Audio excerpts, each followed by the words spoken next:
ప్రశాంతంగా ఎక్కడోళ్ళు అక్కడ కూర్చొని దేవుని వాక్యం వినటానికి సిద్ధపడండి. ఆ చిన్న పాప కనపడుతుంది స్క్రీన్ మీద. ఆ పాప తల్లిదండ్రులు ఎక్కడున్నారో, పిల్లల్ని ఎక్కడ వదిలేస్తారు మీరు? చిన్న పిల్లల్ని వదలొద్దు అని చెప్తున్నా కదా ఒక పక్కన. ఆ స్క్రీన్ మీద కనపడుతున్న పాప వస్తారులేమ్మా, ఏడబాకమ్మా, వస్తారులే. ఏడు పాప వేసింది కదా. వచ్చారా? చిన్నపిల్లల జాగ్రత్త. మీ పర్సులు, మీ సెల్లులు, మీ పిల్లలు, మీ డబ్బులు కొంచెం జాగ్రత్త చూసుకోండి. దేవుని వాక్యంలోకి వెళదాం రండి. మార్కు సువార్త 9వ అధ్యాయము. మార్కు సువార్త 9వ అధ్యాయము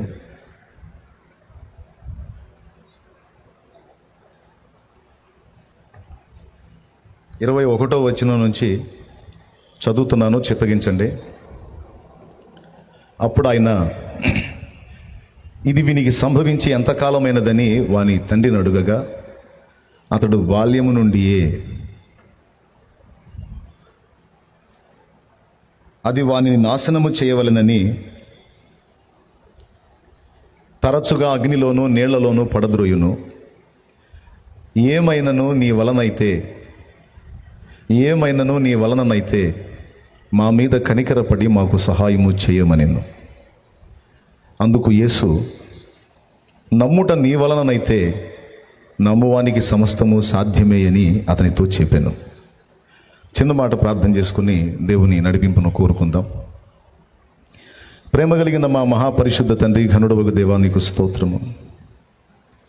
నీ దయాపూర్వక సంకల్పాన్ని బట్టి ఈ శుభవేళ మమ్మల్ని అందరినీ ఇక్కడికి తీసుకొని వచ్చావు. గడిచినటువంటి కూటాలన్నిటా కూడా నా ప్రభువా, నీ సన్నిధి మాకు తోడుగా ఉంచి ఈ 6వ కూటంలోనికి మమ్మల్ని నడిపించావు. ఎన్నో విషయాల చేత మమ్మల్ని ప్రోత్సహించావు, బలపరిచావు, ధైర్యపరిచావు. నీ పాదాల చెంతనే నీ బిడ్డలు ఇప్పటికి 4 రోజులుగా పడిగాపులు కాస్తా ఉన్నారు. కొంతమంది 3 రోజులుగా పడిగాపులు కాస్తా ఉన్నారు నీ పాదాల చెంత. వారు ఒకటి నమ్ముతున్నారు, నేను నా ప్రభు పాదాల చెంత గడిపే ఈ సమయం వృధా పోదు. నేనున్న బంధకాల్లో నుంచి విడుదల పొందటానికి ఆయన సన్నిధిలో నేను గడిపే ఈ సమయం చేసే ప్రార్థన తప్పకుండా నాకు ప్రయోజనకరం అవుతుందని విశ్వసించి నీ పాదాల దగ్గరకు వచ్చి గడుపుతున్నారు. ఇంతగా ఆశపడి వచ్చిన నీ పిల్లల్ని నువ్వు అశ్రద్ధ చేయవని నేను ఎరుగుదును. నీ బిడ్డల్ని దర్శించి వారితో మాట్లాడండి. ఉపదేశాన్ని అడ్డగింపజూసే సైతాను, దురాత్మ, దయ్యపు అంధకార శక్తుల ప్రభావం నజరేయుడగు యేసు నామములో బంధిస్తున్నాం. పూర్తిగా నీ దాసుని నీ వశమందుంచుకుని, అపాత్రుడు అయోగ్యుడు ప్రభు, నీ కృప అనుగ్రహించి నీ వాక్యమును పంపి మాతో మాట్లాడుమని యేసు నామములోనే ప్రార్థించి విశ్వాసమును బట్టి స్వతంత్రించుకుంటున్నాం తండ్రి, ఆమేన్. మన ప్రార్థన విని జవాబిచ్చిన దేవునికి విశ్వాసంతో స్తోత్రాలు చెప్దామా? అంతేనా? మరీ నీరసంగా ఉన్నట్టున్నారు మీరు. చెప్పండి, గట్టిగా చెప్పండి, స్తోత్రాలు చెప్పండి. హల్లెలూయా, హల్లెలూయా, హల్లెలూయా, హల్లెలూయా. చాలా సంతోషం. మీలో అనేక మంది 4 రోజులుగా ఇక్కడ గడుపుతున్నారు. మీలో కొంతమంది 3 రోజులుగా గడుపుతున్నారు. మీ ఆసక్తి, దేవుని సన్నిధి పట్ల మీకున్న తృష్ణ, మీకున్న ఆకలి, భారం చూస్తుంటే నాకు చాలా సంతోషంగా ఉంది. ఈ రోజుల్లో కూడా ఇలాంటి మొండోళ్ళు ఉన్నారా? ఈ రోజుల్లో కూడా ఇలాంటి పోరాడేటువంటి యోధులు ఉన్నారా అని నాకు ఆశ్చర్యం కలుగుతుంది. ఎందుకంటే నేను 4 రోజులుగా చూస్తున్నాను. పాపం ఆ బ్యాగులు తెచ్చుకొని 4 రోజులుగా, కొంతమంది 3 రోజులుగా, కొంతమంది పగలు కనపడుతున్నారు, నైటు కనపడుతున్నారు, పగలు కనపడుతున్నారు. పాపం ఎప్పుడు తింటున్నారో, ఎక్కడ నిద్రపోతున్నారో. మొత్తానికి ఒక పట్టు అయితే పట్టారని నాకైతే గట్టి నమ్మకం వచ్చింది.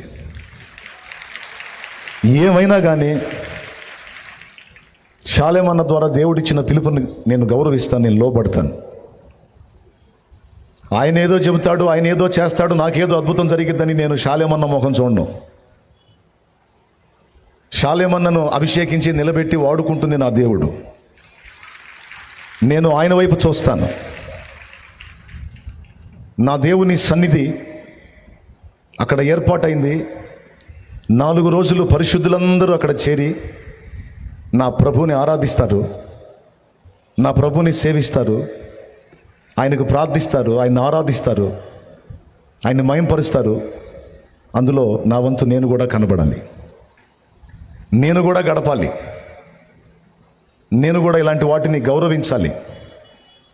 కొందరు మానుకొనుచున్నట్టు సమాజముగా కూడుట మానకుడి అని హెబ్రీ పత్రికలో పరిశుద్ధాత్ముడు రాయించినట్లు, సమాజముగా కూడుట కొరకు వచ్చిన పిలుపుని నేను గౌరవించి నేను వెళ్తానని బ్యాగ్కి బట్టలు సర్దుకొని, మరి ఇంట్లో వాళ్ళు ఒప్పుకుంటే వచ్చారో ఒప్పుకోకపోయినా తగాద వేసుకొని వచ్చారో నాకైతే తెలియదు. కొంతమంది తగాద కూడా వేసుకొని వస్తారు, కొంతమంది అయితే అలిగి పుట్టింటికి వచ్చినట్టు ఇటుబడి వచ్చిన వాళ్ళు కూడా ఉన్నారు. ఎందుకంటే మామూలుగా అయితే భర్త పోనీడని ఏదో వంకలు వెతుక్కొని వచ్చిన వాళ్ళు కూడా ఉన్నారు. ఎట్లనన్నా అక్కడ గడపాలనే ఆశ, దేవునికి స్తోత్రం. కానీ నేను ఒక మాట ఖచ్చితంగా చెప్తాను, ప్రభునందు నీ ప్రయాస వ్యర్థం కాదు. దేవుని సన్నిధిలో నువ్వు నీ బిడ్డలతో నీ కుటుంబంతో గడుపుతున్నటువంటి ఈ సమయం నీ జీవితంలో ఆశ్చర్యకరమైన మలుపుకి ఖచ్చితంగా కారణమైంది. నేనేం చెప్పానో, నువ్వు ఏం విన్నావో, ఎంత నేర్చుకున్నావో, ఎంత బలపడ్డావో, ఎంత బాగుపడ్డావో తర్వాత సంగతి. అది కూడా ఇందులో ఒక భాగమే.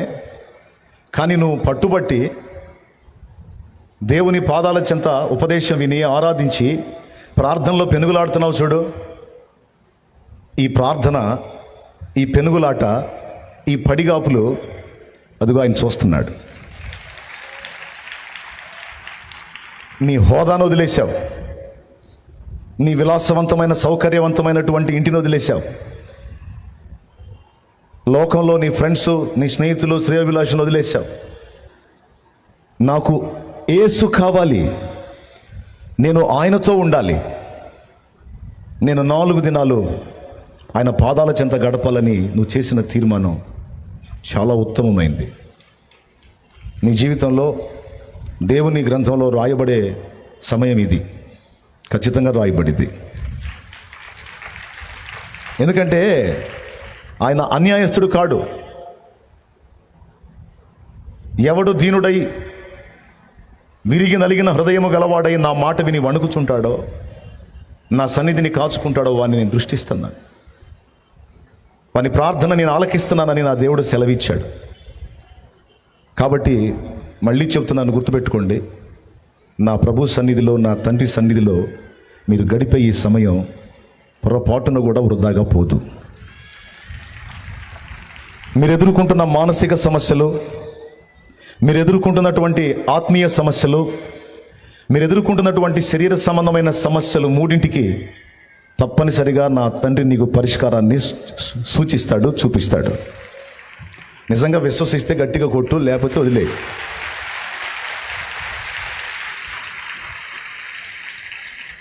దేవునికి స్తోత్రం కలుగును గాక. కొంతమంది తెలివిగలోళ్ళు ఉంటారు. కోటలో చివరి రోజు బాధ, ముందు 3 రోజులు 2 రోజులు పని చేసుకుంటే 4 రూపాయలు డబ్బులు వస్తాయి. మరి పోతే కోటాలకు పోతే ఒట్టిగుందా ఏంది? మరి కానుక వేయొద్దు, మరి అక్కడ కొట్లు పెడతారు, ఆ కొట్లో సరుకులు కొనుక్కోవద్దు, జిలేబీలు జాంగ్రీలు ఉంటాయి తినొద్దు అని ఏమనుకుంటారో, ఏం బాధలో మరి నాకైతే తెలియదు. కానీ చివరి రోజు మాత్రం మనం పోదాం అని అనుకుంటారు. కానీ కొంతమంది అలా కాదు, మొదటి నుంచి చివరి వరకు నేను నా తండ్రి ఎదుట కనబడాలి అని ఫిక్స్ అయిపోతారు. యేసు ప్రభు అడుగుతుంది ఏంటంటే, అమ్మ 2 రోజులు పనిచేసి డబ్బులు తీసుకొచ్చి నాకు ఏమని నేను చెప్పలేదు, ఆ పని కాస్త పక్కన పెట్టు, ఈ అవకాశం సంవత్సరానికి ఒకసారి వచ్చే అవకాశం పిచ్చిదానా, అవన్నీ పక్కన పెట్టిరా, నా దగ్గర కూర్చో అని తండ్రి పిలుస్తుంటాడు. అదేం వీళ్ళకి వినపడదు. ఒకటే ఫిక్స్ అవుతారు, చివరి రోజు పోదాం, ఆఖరి రోజు పోదాం, ఆఖరి రాత్రి పోదామని. సరే నయం, గుడ్డి కన్నా మెల్ల నయం కదా అని కనీసం ఆ పూటన్నా వచ్చారని సంతోషం కొంతమందిని చూసి. కొంతమందిని చూస్తేనేమో ఆనందం, ఎందుకంటే మొండిగా దేవుని సన్నిధిలో దైవజనుడు చెప్పిన మాట ప్రకారం గడిపారు. Full happy. మీకు తెలుసో తెలీదో, ఇట్లా గడపాలనేది నాకు చాలా ఇష్టం. కానీ నేను ఇక్కడ గడపడానికి ట్రై చేశాను అనుకో, ఇట్లా ఇక నా పని అయిపోద్ది, ఇక వాక్యం చెప్పే ఛాన్స్ కూడా ఉండదు.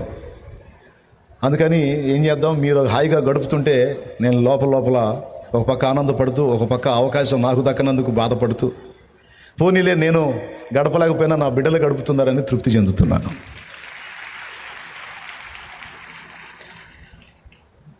గడిచినటువంటి తరములో దేవుని చేతిలో బలంగా వాడబడినటువంటి దైవజనుల్లో అనేక మంది, దేవుడు బలంగా వాడుకున్నటువంటి సేవకులు అనేక మంది ఇలాంటి స్థలాల్లోకి, అప్పట్లో కూటాలు ఏర్పాటు చేసినప్పుడు ఇలాంటి స్థలాల్లోకి వెళ్ళి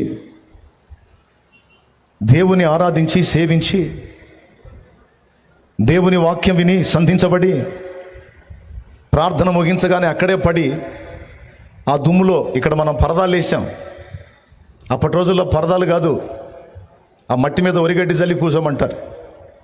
ఆ ఒరిగడ్డి తగిలితే జిల వస్తుంటుంది, ఒరిగడ్డి తగిలితే జిల వస్తుంది. అయినా సరే ఆ ఒరిగడ్డికి సన్న నూగు ఉంటుంది, ఆ నూగు తగిలిందంటే కాసేపు గీకాల్సి వచ్చింది. ఆయన గీకుడు లేదు, గోకుడు లేదు, అక్కడే పడి అక్కడే మోకాళ్ళుని ఆ ధూళి తలపై పోసుకొని, నా ప్రభువా నా సంగతి ఏంటి, నా ప్రభువా నా పరిస్థితులు ఏంటి అని ఏడ్చేవాళ్ళు కొంతమంది. అయితే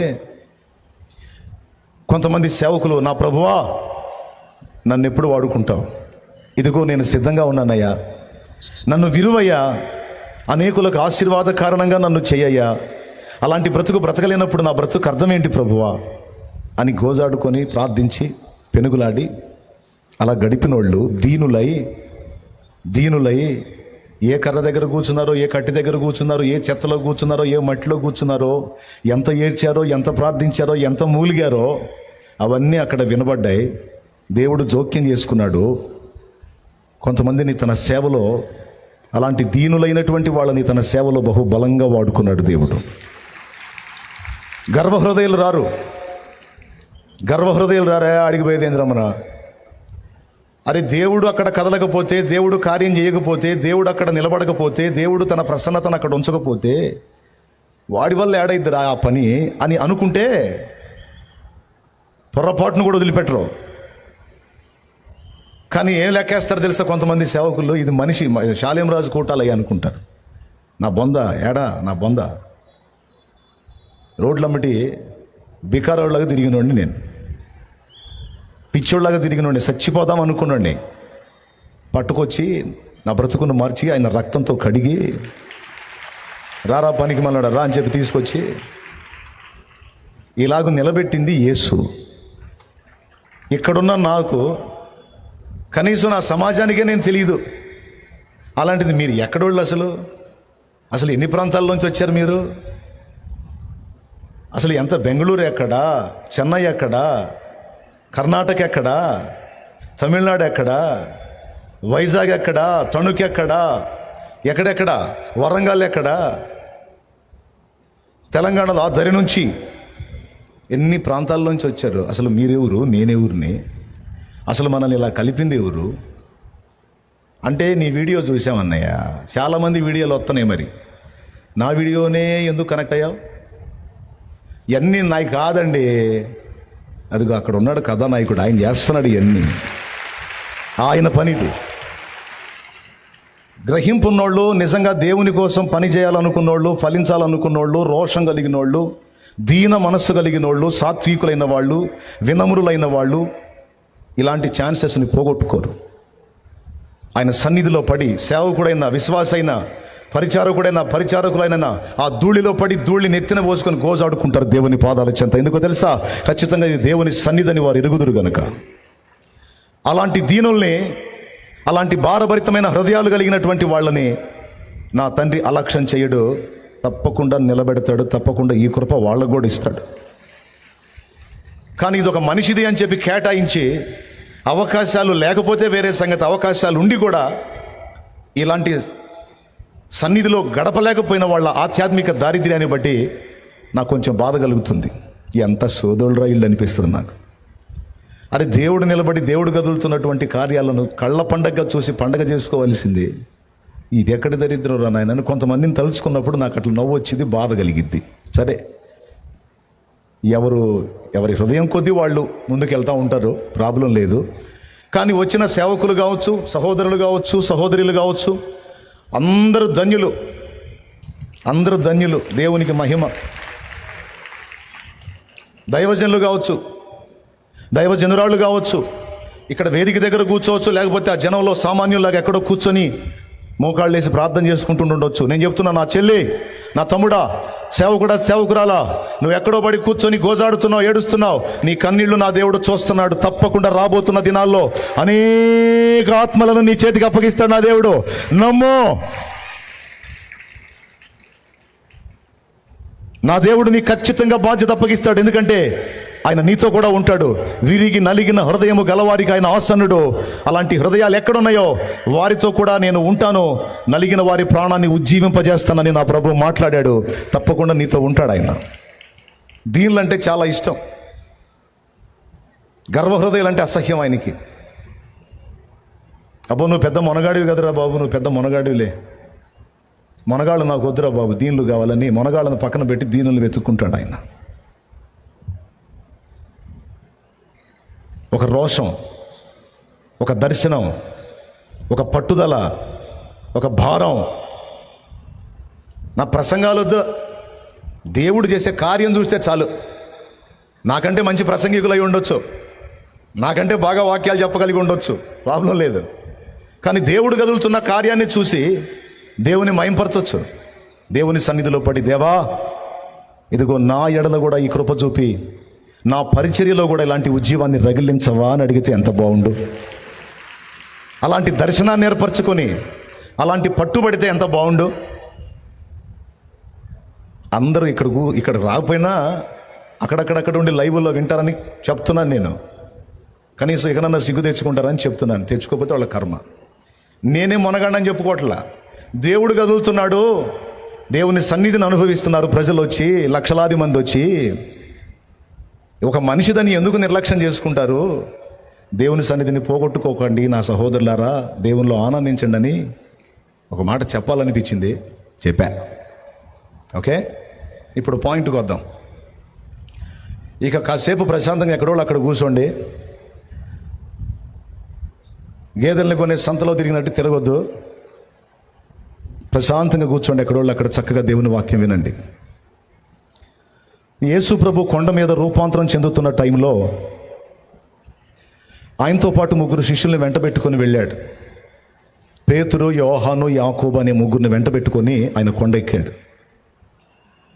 కొండ కింద 9 మంది ఉన్నారు, కొండ మీద ప్రభుతో 3 ఉన్నారు. 9, 3, 12 మంది. ఈ 9 మంది కింద ఉన్నారు కదా, వాళ్ళని ఎందుకు కింద ఉంచాడో ఆ తర్వాత ధ్యానించాల్సిన అంశం. 3 ప్రతి చోట వాళ్ళని స్పెషల్గా తీసుకెళ్ళాడు. రూపాంతరం చెందేటప్పుడు ఆ కొండ మీదకి ఆ 3 తీసుకెళ్ళాడు. గెత్సమనే తోటలో ఆయన ప్రార్థన చేసేటప్పుడు ఆ 3 9 మంది నుంచి విడగొట్టి ఆ 3 కొంత దూరం ముందుకు తీసుకెళ్ళాడు. యాయిరు అనే వాని ఇంట్లో అతని కుమార్తె చనిపోతే ఆమెను బ్రతికించడానికి వెళ్ళినప్పుడు కూడా ఆ 3 తీసుకొని వెళ్ళాడు. మిగిలిన 9 మందిని ఇలాంటి కొన్ని ఘట్టాల్లో పక్కన పెట్టాడు. అంటే వాళ్ళు పనికిరారని కాదు, బహుశా మరి వాళ్ళ పక్వాన్ని, వాళ్ళ పరిపూర్ణతని అంచనా వేసినట్టున్నాడు. ఈ 3 మాత్రం వెంటబెట్టుకున్నాడు. తర్వాత ఈ 3 స్తంభములుగా ఎంచబడ్డ కేఫా, యోహాను, యాకోబు, అంటే యేసు సహోదరుడైన యాకోబు ఒకడున్నాడు. అయితే జెబెదయి కుమారులైన యోహాను, యాకోబులు ఉన్నారు. ఈ యాకోబు, యోహాను, పేతురు ఈ 3 తీసుకుని వెళ్ళాడు. ఇక కొండ కింద 9 మంది ఉన్నారు. యేసు ప్రభు ఎక్కడుంటే అక్కడికి ఈ రోగాలతో ఉన్నోళ్ళు, బాధలతో ఉన్నోళ్ళు, సమస్యలతో ఉన్నోళ్ళు, దయ్యాల చేత పీడించబడుతున్నోళ్ళు, వీళ్ళు ఆయన ఎక్కడుంటే అక్కడికి వెతుక్కుంటూ వస్తారు సమస్యలతో ఉన్నోళ్ళు. యేసు ప్రభు అక్కడికి వచ్చాడన్న సంగతి తెలుసుకొని ఒక తండ్రి తన కొడుకుని తీసుకొని వచ్చాడు. వాడికి చిన్నప్పటి నుంచి ఒక దయ్యం పట్టేది. ఆ దయ్యం ఎలాంటిదంటే అది వాడిని పట్టినప్పుడల్లా వాడు నీళ్లుంటే నీళ్ళలో దూవటానికి ట్రై చేస్తాడు, నిప్పులుంటే నిప్పులో దూవటానికి ట్రై చేస్తాడు. వాడు పిచ్చి పిచ్చి పనులన్నీ చేస్తుంటాడు. చాంద్ర రోగిలాగా, ఫిట్స్ సంబంధిత బలహీనత ఉన్నోళ్ళలాగా కనపడతాడు. సహజంగా ఎవరైనా చూస్తే ఫిట్స్ జబ్బేమో అనుకుంటారు, కానీ అది కాదు. ఫిట్స్ జబ్బు ఉంది, మెదడులో కొన్ని లోపాలను బట్టి ఫిట్స్ వస్తాయి, అది వేరు. కానీ దురాత్మ ఒక వ్యక్తిని ఆవరించినప్పుడు కూడా అలాంటి లక్షణాలు చూపించిదని ఇక్కడ మనకి దేవుని వాక్యంలో కనపడుతుంది. అది ఎన్ని సంవత్సరాల నుంచి ఆ చిన్నవాడిని శోధిస్తుందంటే అది వాడిని చిన్ననాటి నుంచి వాడిని పట్టి పీడిస్తానే ఉందంట. అంటే కొన్ని సంవత్సరాలుగా వాడిని వేధిస్తూ ఉంది ఆ దురాత్మ. శిష్యుల దగ్గరికి తీసుకొచ్చాడు.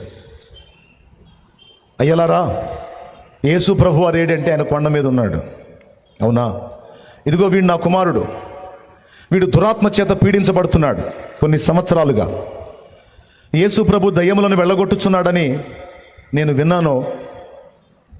వీడిని చాలా దగ్గరికి తీసుకెళ్ళాను, చాలా ప్రాంతాల్లో తిప్పాను, కానీ వీడిని పట్టిన దయ్యం ఎవరు వదిలించలేకపోయారు. అది మొండి దయ్యం. సంవత్సరాలుగా వీడితో అలవాటు పడిపోయింది, వీడిని వదిలిపోవటం. అది మరి మీరు ఈ దయాన్ని వెళ్ళగొడతారేమో చూడండి అని కేసుని వాళ్ళకి అప్పచెప్పాడు 9 మందికి. అంతకుముందే యేసు ప్రభు వాళ్ళకి అధికారం ఇచ్చినట్టు దేవుని వాక్యంలో మనకు కనబడిద్ది. మీరు ఒక్కసారి బైబిల్ గ్రంథం తీసుకొని అదే మార్కు సువార్త 3వ అధ్యాయము 13వ వచనం ఒకసారి చూడండి. 3:13. ఆయన కొండ ఎక్కి తనకిష్టమైన వారిని పిలువగా వారు ఆయన యొద్దకు వచ్చిరి. వారు తనతో కూడా ఉండునట్లును దయ్యములను వెళ్ళగొట్టు అధికారము గలవారై సువార్త ప్రకటించుటకును వారిని పంపవలెనని ఆయన 12 మందిని నియమించెను. చూడండి, 12 మందికి అధికారం ఇచ్చాడా, ఇవ్వలేదా? పెద్దగా చెప్పాలి. 12 మందికి ఏమి ఇచ్చాడు? అప్పిచ్చాడా, అధికారం ఇచ్చాడా? ఏం అధికారం ఇచ్చాడో ఒకసారి చెప్పండి మీరు. ఆ 12 మందికి ఏం అధికారం ఇచ్చాడండి? తనతో కూడా ఉండునట్లు. పాయింట్ నెంబర్ 1, దురాత్మలను వెళ్ళగొట్టు అధికారము గలవారై సువార్త ప్రకటించడానికి వాళ్ళకి అధికారం ఇచ్చాడు. సువార్త ప్రకటించడానికి ముందు వాళ్ళకి ఇచ్చిన అధికారం దయ్యాల మీద ఇచ్చాడు. ఎవరైనా ఇతరులకు సువార్త చెప్పి ఆత్మలను రక్షించాలనుకుంటే ఫస్ట్ దీన్ని గుర్తుపెట్టుకోవాలి. నీవు సువార్త చేయడానికి ప్రయత్నిస్తే నీ సువార్త పరిచర్యను అడ్డగించడానికి దయ్యాలు ఎప్పుడూ సిద్ధంగానే ఉంటాయి. ఎందుకంటే భూప్రపంచాన్ని దురాత్మలు, వాటి నాయకుడైన సాతాను ఆక్రమించుకొని ఉన్నారు.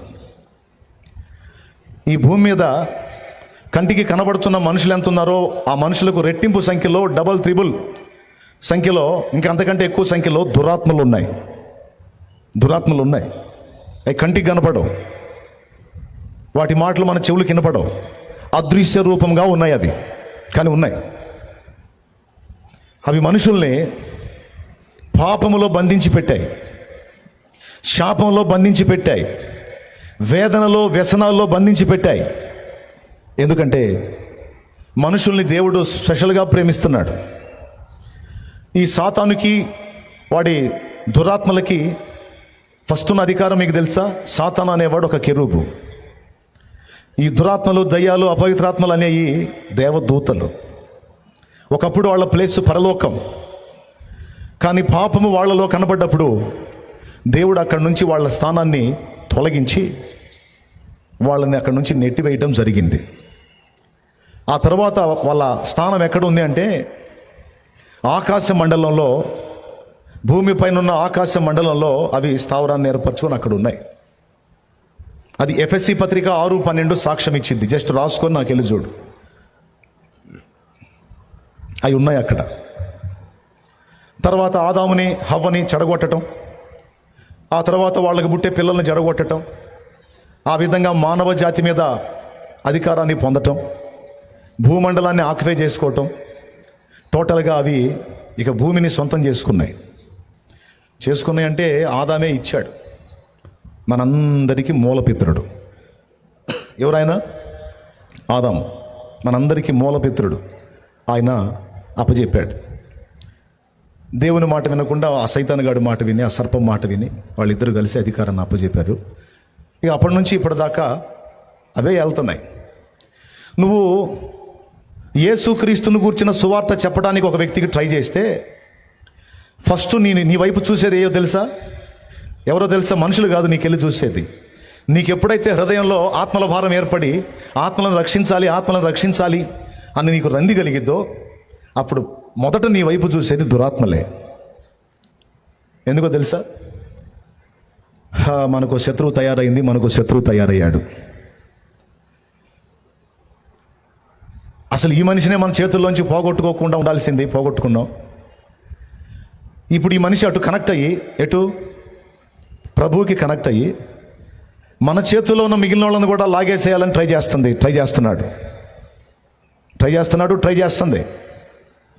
కాబట్టి ఇప్పుడు ఈ మనిషి సంగతి ఏందో తేల్చాలి. ఈ మనిషిని కొంచెం కనిపెట్టాలని ఖచ్చితంగా మనల్ని టార్గెట్ చేస్తాయి. అవి గుర్తుపెట్టుకోండి ఈ మాట. వాటిని చూడటానికి నీకు కనపడవు, కానీ నువ్వు కనపడతావు వాటికి. అయితే నీ మీద దాడి చేయలేకపోవడానికి కారణం, నిన్ను దెబ్బ తీయలేకపోవడానికి కారణం ఒకటి ఉంది. దేవుని అద్భుతమైన కాపుదల. మారు మనసు పొంది బాప్తిస్మం పొంది పరిశుద్ధపరచబడి దేవుని బిడ్డవైన నీకు ఆయన అద్భుతమైన కాపుదల ఇవ్వబడింది. ఆ కాపుదలను ఛేదించుకొని అవి నేనేం చేయలేవు. నిన్నేదన్నా ముట్టాలి, నీకేదన్నా జరగాలి, నిన్నేదన్నా చేయాలంటే ఆయన సెలవు ఇయ్యాలి.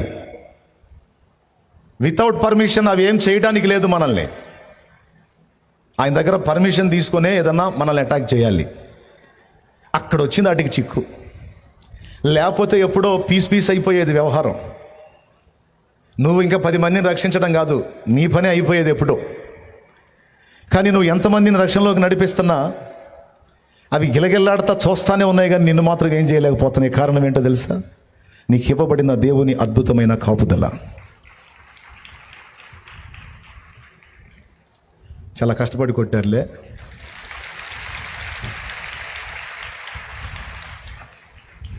ఆ కాపుదలను ఛేదించుకొని నిన్ను ముట్టలేకపోతున్నాయి అవి. అయితే ఒకటి మాత్రం చేస్తాయి, నిన్ను చంపలేకపోయినా, నిన్ను నాశనం చేయలేకపోయినా నీ మనస్సుని కకావికలం చేస్తాయి. నీకు మానసిక ఒత్తిడి కలిగించడానికి నీ మీద అస్త్రాలు వదులుతాయి. నీ మైండ్ని డిస్టర్బ్ చేయడానికి. నీ ప్రాణం తీయలేవు. మీకు ఏబు గ్రంథం తెలుసుగా? దేవుని పర్మిషన్ లేకుండా ఏబును చంపగలిగాడు వాడు. అతని ప్రాణమును మాత్రం ముట్టొద్దని దేవుడు అన్న తర్వాత ఇక ముట్టలా. అలాగున్న దేవుడు సెలవు ఇయ్యకుండా నీ ప్రాణాన్ని, నా ప్రాణాన్ని తీయటం దయ్యాల వల్ల కాదు. అయితే ఒకటి చేస్తాయి, మన ఆలోచన ప్రపంచాన్ని ప్రభావితం చేయటం మాత్రం వాటికి తెలుసు. మన ఆలోచనలను తారుమారు చేస్తాయి. మనం ఎవరికైనా దేవుని గురించి చెప్తుంటే వాళ్ళ మైండ్ని కూడా ఖరాబ్ చేస్తాయి. నువ్వు కావాలంటే కనిపెట్టి చూడు. నువ్వు ఎవరికైనా సువార్త చెప్పటం మొదలు పెడితే అప్పటిదాకా ఉయ్యలలో హాయిగా నిద్రపోతున్నాడు, కేవలం లెగుస్తాడు, ఎవడో గిచ్చినట్లు లెగుస్తాడు. ఎప్పుడన్నా జరిగిందా? నేను నా అనుభవంలో చూశాను అన్న వాళ్ళు చేతులు ఎత్తండి. నువ్వు ఏ తల్లి కన్నా పోయి సువార్త చెబుతుంటే అది కూడా ఏ పాయింట్, కరెక్ట్ టర్నింగ్ పాయింట్ ఏదైతే ఉంటుందో, కరెక్ట్గా ఏ పాయింట్ని బట్టి వాళ్ళు దేవునికి కనెక్ట్ అవుతారో కరెక్ట్గా ఆ సమయంలోనే అక్కడ అల్లరి స్టార్ట్ అయింది. ఆ పిల్లల ఏడుపులో, లేదా కరెక్ట్గా అదే టైంలో సెల్లు మోగటమో, అదే టైంలో బంధువులు రావటమో, లేకపోతే ఏదో పనికిమాలలో ఎవరో రావటమో వచ్చి నువ్వు చెప్పాలని తప్పించే దాన్ని అడ్డగించడమో జరిగింది. నీకు ఆత్మలో రగిలిపోతుంటుంది. సైతాన్లోకి వచ్చింది, దెయ్యంది సైతాన్లోకి వచ్చింది, సైతాన్ది. ఇంకాసేపు ఉండి చస్తే బాగుండేది కదా, మొత్తం చెప్పేదాన్ని కదా. ఇంకాసేపు ఉండి చస్తే అవి చస్తాయి. ఏ చచ్చే దయ్యాలు అవి ఏం చేస్తాయి తెలుసా? నువ్వు ఎప్పుడైతే ఒక వ్యక్తికి సువార్త చెప్పడం మొదలు పెట్టావో అవి ఏం చేస్తాయి తెలుసా? ఈ మనిషిని చెడగొట్టే మనిషి ఎక్కడుందో ఆ మనిషి దగ్గరికి పోతాయి. ఆ మనిషి నిద్రపోతుంది అనుకో, ఆ మనిషి చెవుల దగ్గర లే లే లే లే ముందు లే, అర్జెంటుగా లే లే లే అని లేపుతాయి. ఆ మనిషి లేచి కూర్చున్న తర్వాత, కూర్చున్నవింది, ఆమె దగ్గరికి పో, ఆమె దగ్గరికి పో, ఆమె దగ్గరికి పో, ఆమె దగ్గరికి పో, ఆమెతో ఈ మాట మాట్లాడని ఆ మనిషికి ప్రేరణ పుట్టిస్తాయి. ఇక మైండ్ పోయింది కానీ వచ్చినట్టు వచ్చింది. ఎందుకు? నీ సువార్తను జడగొట్టడానికి. కారణం ఏంటో తెలుసా? దురాత్మల పని. అందుకని ఆయన ఏం చేశాడంటే, నేను చెప్పేది ఎంతమందికి అర్థమవుతుందండి? సీరియస్గా వింటున్నారా? లేకపోతే కూటంలో కూర్చుంటే మంచిదని కూర్చున్నారా? కూర్చుంటే మంచిదని కూర్చున్నారా? సీరియస్గా వినండి. ఎందుకంటే ఇప్పుడు ఆ దురాత్మలు మిమ్మల్ని కూడా డిస్టర్బ్ చేసే అవకాశం ఉంటుంది. వాక్యం ఏమో కానీ అన్న చూడు ఎట్లా నిలబడ్డాడో, పాప అన్న కాళ్ళు లాగుతున్నట్టున్నాయి, అటు తిరుగుతున్నాడు ఇటు తిరుగు, ఇట్లాంటి ఆలోచనలు కూడా తెప్పిస్తాయి. అలాగే అన్న భలే నిలబడ్డాడు, ఫోటో ఒకటి తీసుకో, ఫోటో ఒకటి తీసుకొని ఏం చేస్తా? నా అవతారం ఎందుకమ్మా? అది ఆయన కావాలి మనకి, ఆయన కావాలి మనకి. హల్లెలూయా, చెప్పు గట్టిగా. ఎవరు కావాలి? ఆయన కావాలి. నీ ఆలోచనలు అటు ఇటు లాగుతాయి, పోనీయొద్దు. విను, జాగ్రత్తగా విను. విశ్వాసులుగా మారినటువంటి మనం ఈ భూమి మీద మనుగడ సాగించాలంటే ప్రతిరోజు దురాత్మలతో మనం పోరాడాల్సిందే. గుర్తుపెట్టుకోండి. 4 ఆత్మలని సువార్త చెప్పి రక్షణలోకి నడిపించాలంటే ప్రతిరోజు మనం సువార్త చేసే పనికి మనం ఉపక్రమిస్తే ఖచ్చితంగా వాటితో పోరాడాల్సిందే.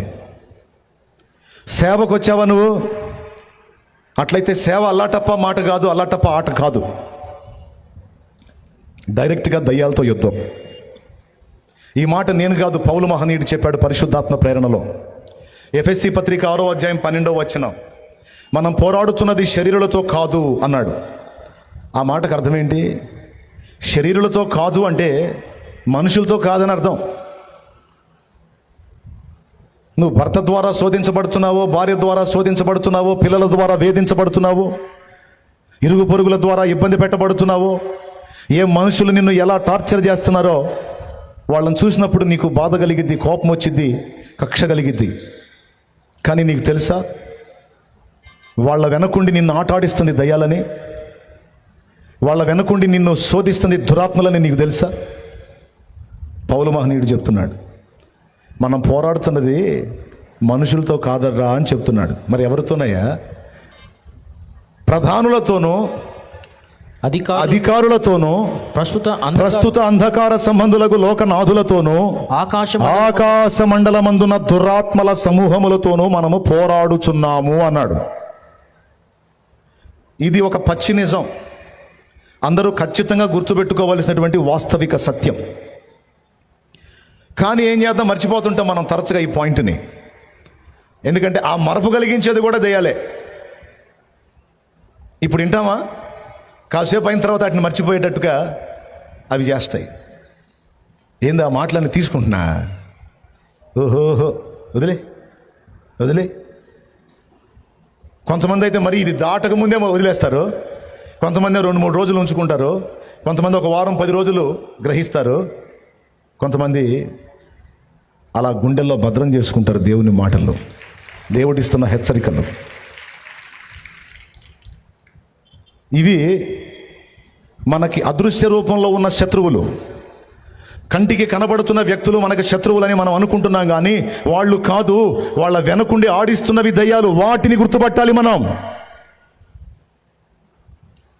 నీ కొడుకును తాగుబోతుగా మార్చింది దురాత్మలే, నీ భర్తని తాగుబోతుగా మార్చింది దురాత్మలే, వ్యభిచారపోడిగా మార్చింది దురాత్మలే, విచ్చలవిడి జీవితానికి నీ పిల్లల్ని తిప్పుతుంది దురాత్మలే. నీ పిల్లలకు పిచ్చి లేచేటట్టు చేసి శాపగ్రస్తమైన అనుభవాల్లోనికి దిగజారిపోయేటట్టు వాళ్ళ మనసుల్ని కాకావికలం చేసి వాళ్ళని నాశనం వైపు నడిపించినది దురాత్మలే. నువ్వు పగబట్టాల్సింది వాటి మీద, యుద్ధం ప్రకటించాల్సింది వాటి మీద, నువ్వు ఎప్పుడు జ్ఞాపకంలో పెట్టుకోవాల్సింది వాటిని, నీ శత్రువులవి. లేకపోతే ఎందుకు రాపిస్తాడా? ఎంత ఇంపార్టెంట్ కాకపోతే ఆ మ్యాటరు, అది ఎంత సీరియస్ అయితేనో అనేక చోట్ల ఆ విషయాలు రాయించాడు దేవుడు తన గ్రంథంలో. ఇక్కడ అన్నాడు, మనం పోరాడుతుంది ప్రధానులతోనూ అధికారులతోనూ అంటే ఇక్కడున్న ప్రధానులు అధికారులు అనుకునేరు, వాళ్ళు కాదు. ఈ అపవిత్రాత్మల్లోనే ప్రధాన దూతలు ఉన్నాయి, అధికారం కలిగిన దూతలు ఉన్నాయి. అంతేకాదు ఆకాశ మండలం అందున్న దురాత్మల సమూహాలు కూడా ఉన్నాయి, గ్యాంగులు ఉన్నాయి, గుంపులు ఉన్నాయి. అవంట మనతో పోరాడుతుంది. మనమేమో మనుషుల మోకాలు చూసి ఈ దరిద్రుడు నన్ను శోధిస్తున్నాడు, ఈ దరిద్రపతి నన్ను శోధిస్తుందని వాళ్ళని తిడుతుంటాం. మనం చచ్చిన వాళ్ళ పేర్లు కూడా అడ్డం పెట్టుకొని వచ్చేది అయ్యే అంటుంటుంది. అమ్మా ఎవరమ్మా నువ్వు? నేను సుబ్బాయమనే, నాకు 2 పిల్లలు. ఎట్ట చచ్చిపోయావు? పురుగు మందు చచ్చిపోయాను. ఎందుకు వచ్చావు? కోరికలు తిరగొచ్చాను. ఈ అమ్మాయికి ఎందుకు పట్టావు? తలకు పోసుకొని నేను పొలం మీద తిరుగుతుంటే తలకు పోసుకొని కళ్ళాడుతూ నా కళ్ళలో పడింది, తట్టుకోలేక వచ్చి ప్రవేశించా. ఇంకొక కామెడీ చెప్పనా? ఈ దురాత్మలు నిజంగా ఒరిజినల్గా సుబ్బాయం అడ్రస్ కూడా చెబుతాయి. ఇంకా నమ్మకేం చేస్తారు జనం? ఇంకా నమ్మకేం చేస్తారండి? ఎంత మోసగిస్తే అనుకున్నాయి. నేరుగా ఆ సుబ్బాయి అడ్రస్ తెలుసుకుని ఇంటికి పోతారు, పోయి వాళ్ళతో తగాదా తీసుకుంటారు. మీ అమ్మాయి మాకు పట్టిందని. మా అమ్మాయి చచ్చిపోయి మేము ఏడుతుంటే మీ గోలేందిరా? ఇదిగో చూడు, మొత్తం చెబుతుంది, 2 పిల్లలని చెబుతుంది, మీ పేర్లన్నీ చెబుతుంది, అడ్రస్ చెప్పింది. మీ అమ్మాయి పట్టిందని. మమ్మల్ని ఏం చేయమంటే, మరి మా అమ్మాయిని మా ఇంటికి పంపించిన వాళ్ళు అంటారు. మా అమ్మాయిని మీ ఇంటి ఎందుకు పెట్టుకున్నారా? మా అమ్మాయిని మా ఇంటికి పంపించినని వాళ్ళు అంటారు. వాస్తవానికి వాళ్ళ అమ్మాయి కాదు, వాళ్ళ అమ్మాయి చచ్చిపోయి పాతాళానికో పరదేశుకో పోయింది. వాళ్ళ అమ్మాయి పేరుని అడ్డం పెట్టుకుని ఇక్కడ డ్యాన్స్ చేస్తుంది ఎవరో తెలుసా? ఇప్పుడు నేను చెప్తున్నటువంటి శత్రువు అపవిత్రాత్మలు. మనుషుల్ని మభ్యపెట్టడానికి, మనుషుల్ని మోసగించడానికి మనుషుల పేర్లని, వాళ్ళ స్టోరీలని, వాళ్ళ గాథల్ని, వాళ్ళ కుటుంబ వ్యవహారాలని కూడా చక్కగా చెప్పి మనుషుల్ని మోసగించి మనుషుల్నే ద్వేషించేటట్టు చేస్తాయి. వాటి పని అది. అవి మళ్ళీ మనకు కనపడవు. చివరికి వాళ్ళు వీళ్ళు తెగా తీసుకుంటారు. మా అమ్మాయి చచ్చిపోయి మేము ఏడుస్తుంటే మీ గోలేందని వీళ్ళంటే, మీరు ఏం చేస్తారో తెలియదు. మీ అమ్మాయిని మర్యాదగా మా అమ్మాయిలో నుంచి బయటికి పంపించకపోతే మాత్రం మామూలుగా ఉంటుంది. నీళ్ళు తగాలు పెట్టుకుని వీళ్ళు అనుకుంటారు. ఈ సీన్ చూసి అవి నవ్వుకుంటూ ఉంటాయి, అద్దిరా అని. ఏమైనా అర్థమైందని నేను చెప్పేది? ఈ విధంగా మనుషులని మభ్యపెట్టి, మోసగించి, మాయ చేసి మనుషుల జీవితాలతో ఆడుకునే దురాత్మలు. మీరు పాత నిబంధన చూస్తే అంతగా దయ్యాల ప్రస్తావన ఉండదు. ఆదికాండంలో ఒక చోట, సౌలు దగ్గర ఒక చోట తప్ప మనకి ఎక్కువగా దయ్యాల గోల కనపడదు పాత నిబంధనలో. కొత్త నిబంధన స్టార్టింగే అచ్చంగా వాటితోనే ఫైటింగ్. యేసయ్యకి దేవునికి స్తోత్రం కలుగును గాక. ఆయన చేసిన సూచక్రియలన్నీ, అద్భుతాలన్నీ మనం లెక్కేసుకుంటే దయ్యాలు వదిలించిన కేసులు ఎక్కువ ఉంటాయి. ఆఖరికి శిష్యులు కూడా వాటి మీదే అధికారం ఇచ్చాడు. ఈ సంగతి మనం ఎరిగి ఉండాలి. 2 సంగతులు మనం ఎరిగి ఉండాలి, గుర్తుపెట్టుకోండి. మొట్టమొదటిది, మనం పోరాడుతున్నది మనుషులతో కాదు, దురాత్మలతో మనం పోరాడుతున్నామన్న సంగతి మనం గుర్తుపెట్టుకోవాలి. ఇది మొదటి విషయం. రెండవది, క్రీస్తు రక్తములో కడగబడి ఆయన యందు విశ్వాసముంచి పరిశుద్ధపరచబడినటువంటి దేవుని బిడ్డ, నీకు దేవుడిచ్చిన అధికారం ఏంటో కూడా నువ్వు ఎరిగి ఉండాలి. ఆయన మనకు అధికారం ఇచ్చాడు. వేటి మీద ఇచ్చాడు? అపవిత్రాత్మల మీద అధికారం ఇచ్చాడు. చూడండి, కావాలంటే మీకు చకచక వచనాలు చూపిస్తాను. మార్కు సువార్త 3:13 చదివారు ఇందాక. మత్తయి సువార్త 10:1 తీయండి తొందరగా. మత్తయి సువార్త 10:1 చదువు. ఆయన తన 12 మంది శిష్యులను పిలిచి అపవిత్రాత్మను వెళ్ళగొట్టుటకును, ప్రతి విధమైన రోగమును, ప్రతి విధమైన వ్యాధిని స్వస్థపరచుటకును వారికి అధికారం ఇచ్చెను. ఫస్ట్ దేని మీద అధికారం ఇచ్చాడు? రోగాల మీద ఇచ్చాడా? అపవిత్రాత్మల మీద ఇచ్చాడా? ఇందాక మార్కు 3:13లో ఎక్కడ అధికారం ఇచ్చాడు? ఫస్ట్ సువార్తకా, లేకపోతే ముందు దయ్యాలను బంధించడానికా? ఎస్, దయ్యాల మీద అధికారం ఇచ్చాడు, తర్వాత సువార్త. ఇక్కడ కూడా ముందు దయ్యాల మీద అధికారం, తర్వాత రోగాల స్వస్థత. మార్కు సువార్త 16:17 చదువు. మార్కు సువార్త 16:17 చదువు. నమ్మిన వారి వలన ఈ సూచక క్రియలు కనబడును. ఏమనగా, నా నామమున దయ్యములను వెళ్ళగొట్టుదురు, క్రొత్త భాషలు మాట్లాడుదురు, పాములను ఎత్తి పట్టుకొందురు, మరణకరమైన దేటి త్రాగినను అది వారికి హాని చేయదు, రోగుల మీద చేతులుంచినప్పుడు వారు స్వస్థత నొందుదురని వారితో చెప్పెను. ఏమండి అన్నా, ఆ అధికారం శిష్యులకి ఇచ్చాడు, మనకు కాదు అని మీకు డౌట్ వచ్చిందేమో.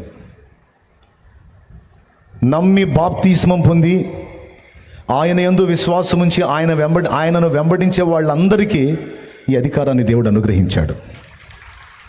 కొడితే గట్టిగా. మారు మనసు పొంది నమ్మి బాప్తిస్మం పొంది ఆయనను వెంబడిస్తున్నటువంటి ప్రతి పరిశుద్ధుడికి, ప్రతి పరిశుద్ధురాలికి, పాస్టర్కి, పాస్టర్మ్మకే కాదు. అమ్మా, నువ్వు మారు మనసు పొందావా? బాప్తిస్మం పొందావా? క్రీస్తు రక్తంలో కడగబడ్డావా? అట్లయితే ఇక్కడ మార్కు 16:17 అదే రాస్తుంది. నమ్మిన వారి వలన అంటే నమ్మి బాప్తిస్మం పొందిన వారి వలన ఈ సూచక్రియలు కనబడును. అవేవనగా నా నామమున దయ్యములను వెళ్ళగొట్టుదురు. ఫస్ట్ మాట అదే. ఇక తర్వాత క్రొత్త భాషలు మాట్లాడతారు, ఇంకా ఇది చేస్తారు, రోగుల మీద చేతులు ఉంచినప్పుడు స్వస్థత వచ్చింది, మరణకరమైనది ఏ తాగినా మీకేం కాదు, ఇలాంటివి మిగిలినవన్నీ ఉన్నాయి. కానీ ముందు ఇచ్చినది దేని మీద ఇచ్చాడు చూడండి. అపవిత్రాత్మల మీద అధికారం ఇచ్చాడు, దయ్యముల మీద అధికారం ఇచ్చాడు. అంటే దయ్యాల మీద ఇచ్చాడు కానీ వాళ్ళ నాయకుడి మీద ఇలేదుగా అన్నయ్య. ఈ అన్ని కేసులే. వాళ్ళ నాయకుడు ఎవరు? సాతాను కదా. లూకా సువార్త 10వ అధ్యాయము 18వ వచనం చదువు. ఆయన సాతాను మెరుపు వలె ఆకాశం నుండి పడుట చూచి తిని, ఇదిగో పాములను తేళ్లను త్రొక్కుటకును శత్రువు బలమంతటి మీదను మీకు అధికారం అనుగ్రహించి ఉన్నాను, ఏదియు మీకెంత మాత్రమును హాని చేయదు. చాలు. సాతాను మెరుపు వలె ఆకాశం నుండి పడుట చూశాను అంటే వాడి అధికారం అయిపోయింది, వాడి పని అయిపోయింది, త్రోసివేయబడ్డాడు, వాడు పడ్డాడు. ఇదిగో శత్రువు బలమంతటి మీద అన్నాడా, కొంత మీద అన్నాడా? ఒకసారి నోరు తెరిచి చెప్పండి. బలం అంతటి మీద అన్నాడా, కొంత మీద అన్నాడా? శత్రువు బలం అంతటి మీద నీకు అధికారం ఇచ్చాను అన్నాడు. పాములను త్రేళ్లను తొక్కుటకు మీకు శక్తిని ఇచ్చాను అన్నాడు. ఆయన పాముల జోలి మనకెందుకు, తేళ్ల జోలి మనకెందుకు? పాములన్న ఆడాడ కనపడతాయి కానీ తేళ్ళు అసలు కనపడవు. వాటిని ఆడ తవ్వుకొద్దాం. కానీ తేళ్ళేంది, పాములేంది తెలుసా మీకు? తేళ్ళు పాములేందో? తేళ్ళు, పాములు, కప్పలు అపవిత్రాత్మలు. పాములను త్రేళ్లను త్రొక్కుటకు, వీటినే కాదు, మన విరోధి అయిన సాతానుని ఆయన మన పాదముల కింద శీఘ్రముగా చితక త్రొక్కించును. రోమాపత్రిక చివరి అధ్యాయంలో మనం చూడొచ్చు. దేవునికి స్తోత్రం కలుగును గాక. అక్కడ చూడండి ఎట్లా ఇచ్చాడు అవకాశం. 16వ అధ్యాయం 20వ వచనం చదువు. సమాధానకర్తయగు దేవుడు అది సాతానును మీ కాళ్ళ క్రింద శీఘ్రముగా చితక త్రొక్కించును. అది ఇప్పుడు చెప్పండి, అపవిత్రాత్మల మీద అవకాశం ఇచ్చాడా, అధికారం ఇచ్చాడా, లేకపోతే వాళ్ళ నాయకుడి మీద కూడా అధికారం ఇచ్చాడా? అది మన శత్రువు ఎవరో మనం గుర్తుపట్టి ఉండాలి. వాళ్ళ మీద మనకున్న అధికారం ఏంటో కూడా గుర్తుపట్టాలి. ఇప్పుడు మీరు ఒకటి నాకు చెప్పాలి, మన మీద వాటికి అధికారం ఉందా, లేకపోతే వాటి మీద మనకు అధికారం ఉందా? ఒకసారి చెప్పండి. అబ్బాయి, ఆ బయట మెల్లాలో ఖాళీ లేకపోతే ఈ లోపలికే పంపించండి, అక్కడక్కడ ఖాళీలు చూసుకొని వాళ్ళే కూర్చుంటారు. ఆ బయట మెల్లాల్లో ఖాళీ లేకపోతే వాళ్ళని లోపలికే పంపించండి, అక్కడక్కడ ఖాళీలు చూసుకొని వాళ్ళే కూర్చుంటారు. ఆ రోడ్డు మీద నడుస్తూ వస్తున్నారు, చూపిస్తున్నాడు వీడియోలో, అందుకని చెప్తున్నాను నేను. బయటికి వినపడుతుందా బాకాల్లో నుంచి? బయట ఒకవేళ ఖాళీ లేక ఫుల్ అయిపోతే లోపల కూడా పంపించవచ్చు. కొంతమంది అక్కడక్కడ ఖాళీలు చూసుకొని కూర్చుంటారు. ఇంకెక్కడ ఖాళీ ఉంటే అక్కడ చూసుకొని కూర్చోవటమే, ఇంక లేదు. ఇక ఈసారి సంవత్సరానికి ప్రార్థన చేయండి. ఒకసారి ఇటు చూడండి, చేతులు అటు చూపించండి. యేసు నామములో అనండి, ఆ భూమి కూడా దేవుడు మనకిచ్చును గాక. ఒకసారి ఇటు చూడండి, తప్పదు తిప్పండి. యేసు నామములో ఈ భూమి కూడా మనకిచ్చును గాక. ఈ పక్కన భూమి కూడా అయిపోలా. ఒక్కసారి ఇటు చూపించండి, సరిగా చూపించండి. చేతులు చూపిస్తున్నారా? ఇప్పుడు అనండి, యేసు నామములో ఈ వెనకున్న భూమి కూడా మనకి దేవుడు ఇచ్చును గాక. ఆమేన్. ఇప్పుడు వెనక్కి చూపిలేరుగా.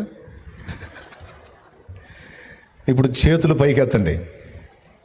నజరేయుడగు యేసు నామములో నలు దిక్కుల నా తండ్రి మనకి భూమిని విస్తరింపచేయునుగాక.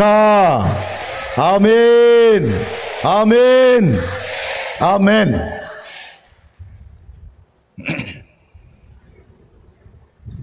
ఇక తిరుగుతూ ఉండకుండా వాక్యం వినటానికి ఎక్కడోళ్ళు ఎక్కడ ఖాళీ ఉంటాడో కూర్చోండి అంతే. తిరిగితే ఈ కాస్త కాలం అయిపోయింది.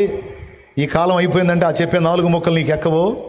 కోటానికి వెళ్ళొచ్చాక ఏమి విన్నావు అంటే ఏంది వినేది అసలు ఆ జనము ఆ కథ అని ఈ సోది చెప్పడం తప్ప ఈ వాక్యం చెప్పవు. ఎందుకంటే తిరిగావుగా సంతలో తిరిగినట్టు ఒక దగ్గర కూర్చోకుండా. నువ్వు ఇంటికి పోయి ఏం చెబుతావు నాకు తెలుసు. దేవునికి స్తోత్రం చెప్పండి గట్టి. కాస్త 4 మాటలు చెవిన వేసుకున్నావు అనుకో, బాగుపడతావు, జాగ్రత్త పడతావు. అందుకని చెబుతున్నాను నేను. మనకి 2 సంగతులు దేవుడు స్పష్టంగా బయలుపరుస్తున్నాడు. మొట్టమొదటిది మన శత్రువును గూర్చిన సమాచారం స్పష్టంగా గ్రంథంలో ఇచ్చాడు. రెండవది ఆ శత్రువు మీద మనకు అధికారం ఇచ్చాడు యేసయ్య. ఇప్పుడు చెప్పండి, దయ్యాలకి దురాత్మలకి సైతానుకు మన మీద అధికారం ఉందా, లేకపోతే వాటి మీద మనకు అధికారం ఉందా? వాటికి మన మీద అధికారం ఉందా? రైట్. మన మీద మరి ఎవరికి అధికారం ఉంది? అద్దుగా ఆయన బల శౌర్యము గల నా యేసయ్యా, శతకోటి సైన్యములైన నీకు సాటి అగుదురా.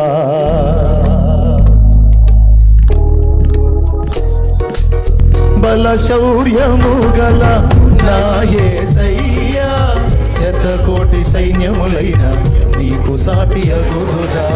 బల శౌర్యము గల నా యేసయ్యా, శతకోటి సైన్యములైన నీకు సాటి అగుదురా. మరవే నీ సాహస కార్యములు ఎన్నడు, ధైర్యముగా నేను వెంబడింతును. మరవే నీ సాహస కార్యములు ఎన్నడు, ధైర్యముగా నిన్ను వెంబడింతును. సర్వాధికారివి సర్వజ్ఞుడవు, సంపూర్ణ సత్య స్వరూపివి నీవు. సర్వాధికారివి సర్వజ్ఞుడవు, సంపూర్ణ సత్య స్వరూపివి నీవు. భూమిలోనున్న ఆనందములు ధరణిలో నేను అనుభవింపా, మహిమాత్మతో నన్ను నింపిదివా. దివిలోనున్న ఆనందములు ధరణిలో నేను అనుభవింపా, మహిమాత్మతో నన్ను నింపిదివా. మహిమాత్మతో నన్ను నింపిదివా. దేవునికి మహిమ. మన మీద అధికారం ఎవరికి ఉంది? ఆయన యందు విశ్వాసం ఉంచిన మనకి ఎవరి మీద అధికారం ఉంది? Any doubt? నో డౌటా? అడ్వర్టైజింగ్ బాగా చూస్తున్నారా? అందుకే నో డౌట్ అంటున్నారు. మీరు ఎందుకు చూడరు? దేవునికి స్తోత్రం. ప్రియులారా, శిష్యులకి స్పష్టంగా ఆ అధికారం ఇచ్చాడు. బాగా వినాలి, కీలకమైన విషయం చెప్తాను నేను. ఈ అధికారం మనకి ఇచ్చాడు, ఆ రోజు వాళ్ళకి ఇచ్చాడు. సరే, ఈ దయ్యం పట్టిన చిన్నోడిని ఆ తండ్రి తెచ్చాడు కదా. తెచ్చినప్పుడు వాళ్ళు దాన్ని వెళ్ళగొట్టాలి లెక్క ప్రకారం. ఎందుకంటే అధికారం ఉంది కదా. సాక్షాత్తు యేసు ప్రభువే వాళ్ళకి అధికారం ఇచ్చాడు. వాళ్ళు కూడా వెళ్ళి అనేక దయ్యాలు వెళ్ళగొట్టి స్వస్థత కార్యాలు కూడా చేశారు. ఈ 12 మంది, అది కూడా మీరు చూడొచ్చు బైబిల్లో. ఈ 12 మంది దయ్యాలను వెళ్ళగొట్టారా లేదా? పెద్దగా చెప్పాలి. రోగుల్ని స్వస్థపరిచారా లేదా? మరి అప్పుడు వెళ్ళగొట్టారు కదా, ఇప్పుడు ఏమైంది? ఈ 9 మంది రౌండ్ వేశారు ఆడికి, ఆ చిన్నోడికి. ఏయ్ అపవిత్రాత్మ, యేసు నామములో ఆజ్ఞాపిస్తున్నాం, పో, ఈ చిన్నోడిని వదిలిపెట్టి పో అని గద్దించారు. అది బాటిల్ అది. దాని చుట్టూ తిరిగి తిప్పలు పడుతున్నారు. అరిసి మొత్తుకొని సౌండ్ పెంచి తిప్పలు పడ్డారు. కానీ అది పోల. దెయ్యం పట్టినోడికి సాలిపోయింది, వదిలిచ్చే వాళ్ళకు కూడా సాలిపోయింది. ఇద్దరికి సాలిపోయి నీరసపడిపోయి నిలబడిపోయారు. ఈలోపు ఆయన కొండ మీదకి వెళ్ళిన కార్యక్రమం ముగించుకొని ఆ రూపాంతరపు అనుభవాన్ని పొంది వాళ్ళకి చూపించి ఆ తర్వాత కొండ దిగి వస్తున్నాడు. ఎందుకంటే ఆయనకి తెలుసు వీళ్ళు ఏదో ఒకటి కొనక్కొస్తారని. దిగి వచ్చేసరికి ఈ ఫీట్లు అయిపోయి వీళ్ళ పాటలు అయిపోయి నీరసపడిపోయి ఒకళ్ళ మొఖాలు ఒకళ్ళు చూసుకుంటున్నారు. ఈ 9 మంది యేసు ప్రభువుని చూసి జనమంతా ఆయన దగ్గరికి పరిగెత్తారు. ఇక్కడ వీళ్ళు ఓటమి పాలయ్యారు. బాగా వినాలి. వీళ్ళు వైఫల్యత చెందారు. అక్కడ యేసు ప్రభు వారిని ఒక మాటతో గద్దిస్తాడు. చూడండి 19వ వచనం, 17వ వచనం నుంచి చదువు. జనసమూహములో ఒకడు, బోధకుడా, మోగదయ్యము పట్టిన నా కుమారుని నీ యొద్దకు తీసుకుని వచ్చి తిని, అది ఎక్కడ వాణ్ణి పట్టునో అక్కడ వాణ్ణి పడద్రోయును. అప్పుడు వాడు నురుగు కాచుకొని పండ్లు కొరుకుకొని మూర్చిల్లును. దానిని వెళ్ళగొట్టుడని నీ శిష్యులను అడిగి తిని గాని అది వారి చేత కాలేదని ఆయనతో చెప్పాను. నీ శిష్యులకు చేతగాల అన్నాడు. అదొక అవమానం. ఎందుకు చేతగాలేదు? యేసయ్యకు ప్రశ్న. ఎందుకు దయ్యం పోలేదు వీళ్ళకి? నేను అధికారం ఇచ్చాను కదా. ఈరోజు మనం ఎదుర్కొంటున్న పరిస్థితుల విషయంలో కూడా యేసయ్యకి ఇదే ఆశ్చర్యం. నువ్వు ఆ సమస్య, ఈ సమస్య, ఆ దయ్యం, ఈ మంత్ర ప్రయోగం, ఈ భూతం, ఆ శోధన, ఈ శోధన అని చెప్తున్నావు. అవన్నీ వెళ్ళిపోవాలి కదా. నేను నీకు అధికారం ఇచ్చాను కదా. వాటికి నీ మీద అధికారం ఇవ్వలేదే, నీకు వాటి మీద అధికారం ఇచ్చానే. అదేంటి? ఎందుకని అవి వెళ్ళిపోలేదు? ఎందుకని అవి నీకు లోబడట్లేదు? ఎందుకని అవి నీ మాట వింటలేదు? ఈరోజు మనల్ని చూసి కూడా అంతే ఆశ్చర్యపోతుంటాడు ఆయన. ఆ రోజు వాళ్ళని చూశాడు, వాళ్ళని ఎగదిగా చూశాడు. అపరాధం చేసిన దోషుల్లాగా నిలబడ్డారు. ఒక చూపు చూశాడు. చూసి అన్నాడు, ఏమన్నాడో మీరే చదవండి. అందుకు ఆయన, విశ్వాసము లేని తరము వారులారా, నేను ఎంతకాలము మీతో నుండును, ఎంతవరకు మిమ్మను సహింతును, వానిని నా యొద్దకు తీసుకుని రండి అని వారితో చెప్పగా వారు ఆయన యొద్దకు వాడిని తీసుకుని వచ్చిరి. చాలు. ఆయన గద్దించాడు వాళ్ళని. ఏమనంటే, విశ్వాసము లేని తరము వారలారా. అంటే దయ్యం ఎందుకు వెళ్ళలేదు? సమస్య ఎందుకు పోలేదు? వాళ్ళ సంగతే కాదు, నీ సంగతి కూడా ఇప్పుడు నువ్వు చెప్పు నాకు. నువ్వు క్రీస్తు రక్తంలో కడగబడ్డావు, నువ్వు అధికారం పొందావు, నువ్వు కూడా ఆత్మను పొందావు. కదిలిస్తే హల్లెలూయా హల్లెలూయా గ్లోరీ అంటావు. నువ్వు గోరి కాదు, గ్లోరీ అంటావు నువ్వు కదిలితే. కొంతమంది గ్లోరీని వదిలి గోరి అని కొడుతున్నారు. గోరి అంటే సమాధిని అర్థం. దేవునికి స్తోత్రం. గ్లోరీ అంటే మహిమ. గోరియో అర్థం కాకుండా కొడుతున్నారు కొంతమంది. ముస్లిం సోదరులు సమాధుల్ని గోరీలు అంటారు. నువ్వు కూడా ఆత్మను పొందావు, నువ్వు కూడా భాషలు మాట్లాడుతున్నావు, నువ్వు కూడా పరిశుద్ధాత్మతో నింపబడ్డట్టుగా అనుభూతి చెందుతున్నావు. కానీ కొన్నిటిని గద్దించినప్పుడు అవి బాటిల్లా, అవి రోగాలు కావచ్చు, సమస్యలు కావచ్చు, దయ్యాలు కావచ్చు. అవి నీ ఇంట్లో ఉండొచ్చు, లేదా నీ సమాజంలో ఉండొచ్చు. కానీ పోటల్లా. కారణం ఏంటి? ఇక్కడ ప్రభు అన్నాడు, విశ్వాసము లేని తరము వారలారా అన్నాడు. వాళ్ళకి విశ్వాసం లేదా? వాళ్ళకి విశ్వాసం లేకపోతే అన్నీ వదిలిపెట్టి యేసు ప్రభుని వెంటాడుతున్నారా? అసలు ఆంధ్రేయ కదా పేతురుని తీసుకొచ్చింది. అసలు పేతురికి చెప్పింది ఎవరు? ఫస్ట్ ఆంధ్రేయ కదా. అసలు నంబర్ 1 ఎవరు? ఆంధ్రేయ కదా. అసలు ప్రభునందు మొదటి విశ్వాసం ఉంచింది ఎవరు? ఆంధ్రేయ కదా. అలాంటి వాడిని పట్టుకొని ఆ మాట అనొచ్చు. నేను ఆంధ్రేయ ప్లేస్లో ఉంటే చాలా ఫీల్ అయ్యేవాడిని. ఊరుకో ప్రభు, అసలు మరీ న్యాయం లేకుండా మాట్లాడుతున్నావు నువ్వు. అసలు వీళ్ళందరినీ ముందు అసలు నీ దగ్గరికి అసలు ఫస్ట్ నడిచింది నేను, వీళ్ళందరినీ నడిపించింది నేను, టీం లీడర్ లాంటి వాడిని అసలు నేను. నన్ను పట్టుకొని విశ్వాసం లేని తరం వారా అంటావా? ఏంటి ప్రభు నువ్వు అని అడుగుతునేమో.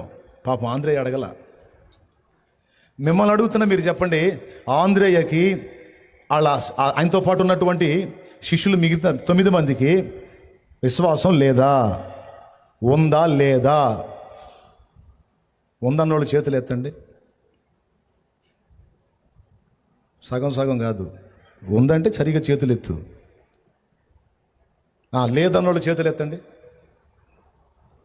ముదిరిపోయారండి మీరు, మామూలుగా ముదిరిపోవాలా మీరు? మీరు ఏది అడిగినా చేయొచ్చట్లా, ఏం చెబితే ఏం సాగు అని. దేవునికి స్తోత్రం.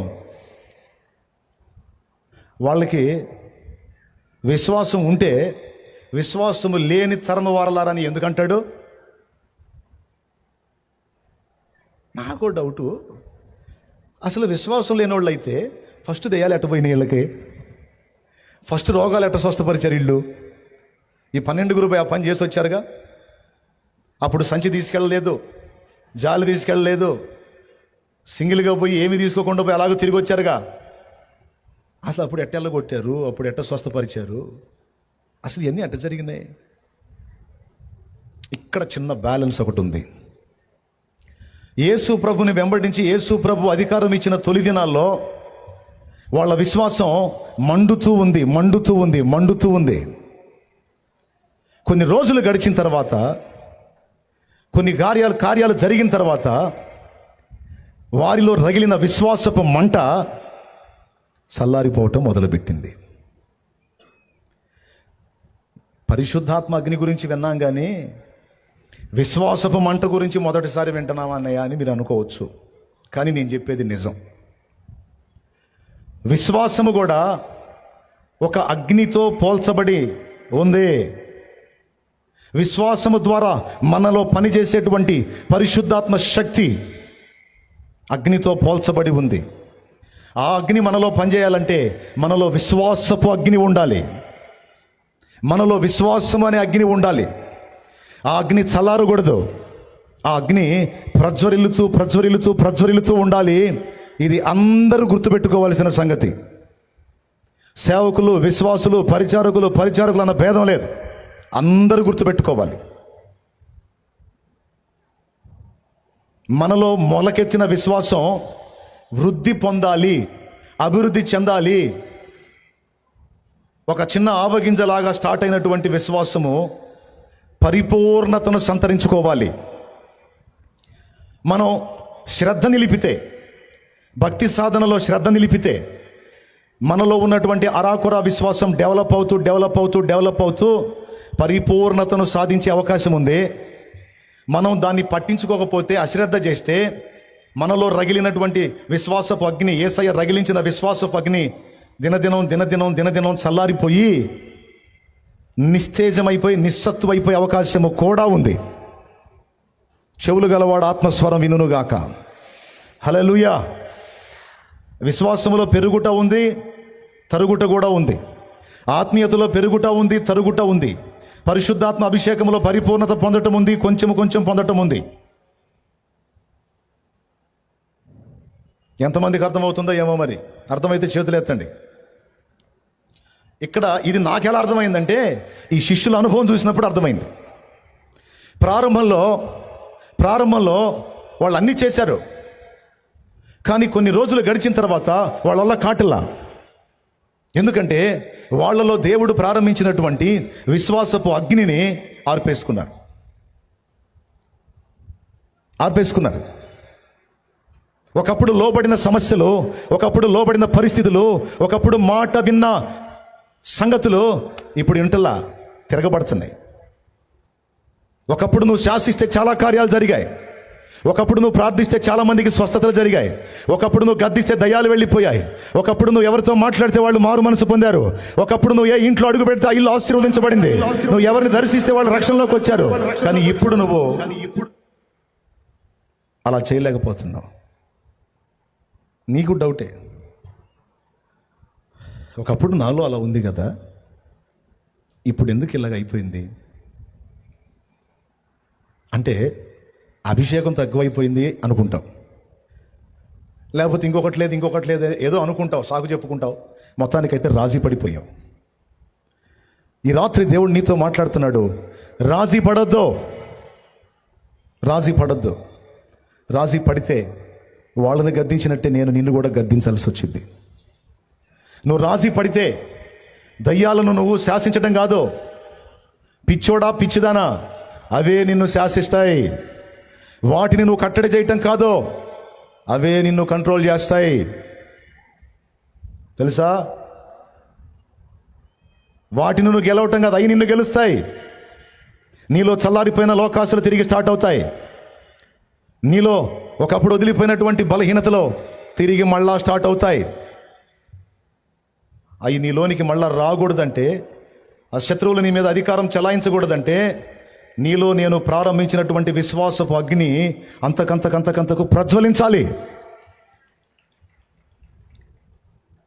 వీళ్ళు ఏం చేశారంటే దాన్ని ప్రజ్వలింప చేసుకోవటం అనే ప్రక్రియని అశ్రద్ధ చేశారు. యేసు ప్రభు ఏం చేశాడంటే దాన్ని రోజు ప్రజ్వలింప చేసుకునే ప్రక్రియ జరిగించాడు ఆయన. యేసు ప్రభు వారు కూడా వచ్చేటప్పుడు కొన్ని శక్తులు, మహిమలు, ప్రభావాలు తీసుకొని రాలా. ఫిలిప్పీ పత్రిక 2వ అధ్యాయము 5, 6, 7 వచనాలు మనం చూడగలిగితే నా ప్రభు గురించి ఇలా రాసుంది. క్రీస్తు యేసునకు కలిగిన ఈ మనస్సు మీరును కలిగి ఉండుడి. ఆయన దేవుని స్వరూపము కలిగిన వాడై ఉండి దేవునితో సమానముగా ఉండట విడిచిపెట్టకూడని భాగ్యమని ఎంచుకొనలేదు గాని మనుషుల పోలికగా పుట్టి దాసుని స్వరూపమును ధరించుకొని తన్ను తానే రిక్తునిగా చేసుకొనెను. అబ్బాయి, రిక్తుడంటే ఏంటో తెలుసా? సమస్తము కోల్పోయినవాడు, సమస్తము పోగొట్టుకున్నవాడు, సమస్తము విడిచిపెట్టినవాడు. నయోమి అంది కదా, యెహోవా నన్ను రిక్తురాలినిగా చేసి ఉన్నాడు అని. అంటే అన్నీ పోగొట్టుకుంది. యేసు ప్రభు కూడా పోగొట్టుకున్నాడు, వదిలేశాడు. ఎవరి కోసమో తెలుసా? మన కోసం. యేసు ప్రభు భూమి మీదకి వచ్చేటప్పుడు ఆ మహిమలతో, ఆ శక్తులతో, ఆ ప్రభావాలతో రాలా, సామాన్యుడుగానే వచ్చాడు. అన్నిటిని అక్కడే వదిలేసి వచ్చాడు. నువ్వు నేను భక్తి సాధన ఎలా చేశామో, నువ్వు నేను ప్రార్థన ఎలా చేస్తున్నామో, నువ్వు నేను ఉపవాసాలు ఎలా ఉంటున్నామో, నువ్వు నేను ఎలాగ తండ్రిని గోజాడుకుంటున్నామో అలాగున యేసయ్య కూడా అంతే చేశాడు. కానీ వాక్యం ఏం చెప్పిందో తెలుసా? రోగులను స్వస్థపరచునట్లు ప్రభావము ఆయనకుండెను అని ఉంది బైబిల్లో. ఆ ప్రభావం ఎక్కడి నుంచి వచ్చింది? వచ్చేటప్పుడు తెచ్చుకున్నాడా? రిక్తుడుగా వచ్చాడని వాక్యం చెప్పింది. మరి ప్రభావం ఎక్కడి నుంచి వచ్చింది? ఆ విశ్వాస బలం ఎక్కడి నుంచి వచ్చింది? ఆ శక్తి ఎక్కడి నుంచి వచ్చింది? ఆ అభిషేకం ఎలా ప్రజ్వరిల్లింది ప్రభు మీద అంటే రోజు సాధన చేశాడు, భక్తి సాధన చేశాడు, నీలాగా నాలాగా. ఆయన ప్రతిదినం చాలా చీకటి ఉండగానే ఆయన లేచి ప్రార్థించటకు ఏకాంతముగా పోయాడు. ఆయన ఆ పని చేస్తే వీళ్ళు కూర్చొని నిద్రపోయారు. విశ్వాసాన్ని, అభిషేకాన్ని, దేవుడు అనుగ్రహించిన ప్రభావాన్ని కొనసాగించాలి, దాన్ని రెట్టింపు చేసుకోవాలంటే కొన్ని చేయాలి. వాటిలో ఒకటి యేసు ప్రభువే చెప్పాడు. విశ్వాసం కోల్పోయిన వారలారా, ఎంతకాలం మిమ్మల్ని సహిస్తాను, ఎంతకాలం మీతో ఉంటాను అని వాళ్ళని గద్దించి, తర్వాత ఆ దయ్యం పట్టిన వాడిని పిలిపించి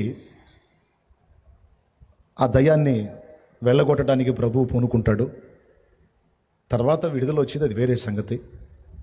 కానీ ఇక్కడ మీరు గ్రహించాల్సిన విషయం ఏంటంటే, ఈ సన్నివేశం అయిపోయిన తర్వాత యేసు ప్రభు వారు ప్రశాంతంగా ఉన్నప్పుడు ఈ శిష్యులు, ఈ 9 మంది చిన్నగా దగ్గరకు వచ్చారు.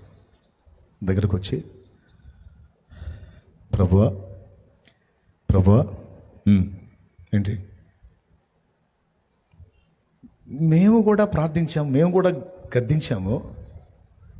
నువ్వు గద్దిస్తేనేమో దాన్ని అది వాడిని పడదోసి వెలవెల్లాడించి అలాగ వెళ్ళిపోయింది, మారు మాట్లాడకుండా.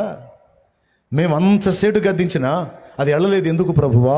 దాన్ని వెళ్ళగొట్టడం, దాన్ని గెలవటం మా వల్ల కాలేదు, ఎందుకు అని అడిగారు. అప్పుడు ఆయన అన్నాడు, ప్రార్థన వలననే కానీ ఇలాంటివి వదిలిపోవుట అసాధ్యము అనే మాట అన్నాడు. చూస్తారా వచనం? చూస్తారా? చూడండి. 9వ అధ్యాయం 28వ వచనం. ఆయన ఇంటిలోనికి వెళ్ళిన తరువాత ఆయన శిష్యులు మేమెందుకు ఆ దయ్యమును వెళ్ళగొట్టలేకపోతామని ఏకాంతమున ఆయన అడిగిరి. అందుకు ఆయన స్టార్టింగ్లో ఎందుకు వెళ్ళగొట్టలేకపోయారో ముందే చెప్పేశాడు, విశ్వాసము లేనందువల్ల. ఇప్పుడు వాళ్ళు అడగాల్సింది ఏం ప్రశ్న అంటే, ఆ దయ్యాన్ని ఎందుకు వెళ్ళగొట్టలేకపోయామని కాదు, మాలో విశ్వాసం లేకపోవటం ఏమిటి అని అడగాలి. విశ్వాసం ఉంటే అది పోయిద్ది, అది పోలేదు అంటే నీలో విశ్వాసం కొరబడింది. ఎందుకు కొరబడింది, మాలో విశ్వాసం ఎందుకు లేదు, ఆ మాట ఎందుకు అన్నావు ప్రభువా అని అడగాలి. వాళ్ళు ఇలా అడిగారు, మేమెందుకు వెళ్ళగొట్టలేకపోయాము. అప్పుడు ప్రభు అన్నాడు, ప్రార్థన వలననే కానీ ఇలాంటి వదిలిపోవుట కింద పుట్టినోట్లో రాసింది, ఉపవాస ప్రార్థన వలన, ఉపవాసము వలననే అన్నాడు. మన విశ్వాసాన్ని వృద్ధి పొందించుకోవటానికి భక్తి సాధనలో మనం గుర్తుపెట్టుకోవాల్సినటువంటి ఒక కీలకమైన అంశం ఏంటంటే ప్రార్థనా జీవితం. తరచుగా ఉపవాసముతో గోజాడటం, ఒకవేళ ఉపవాసం ఉండే శక్తి లేకపోతే ప్రార్థనలోనైనా పెనుగులాడుతూ ఆ ప్రార్థనని మనం కొనసాగించినంత వరకు విశ్వాస బలం అనేది మనలో పెరుగుతూ ఉంటుంది. దీనికి దానికి లింక్ ఉంది.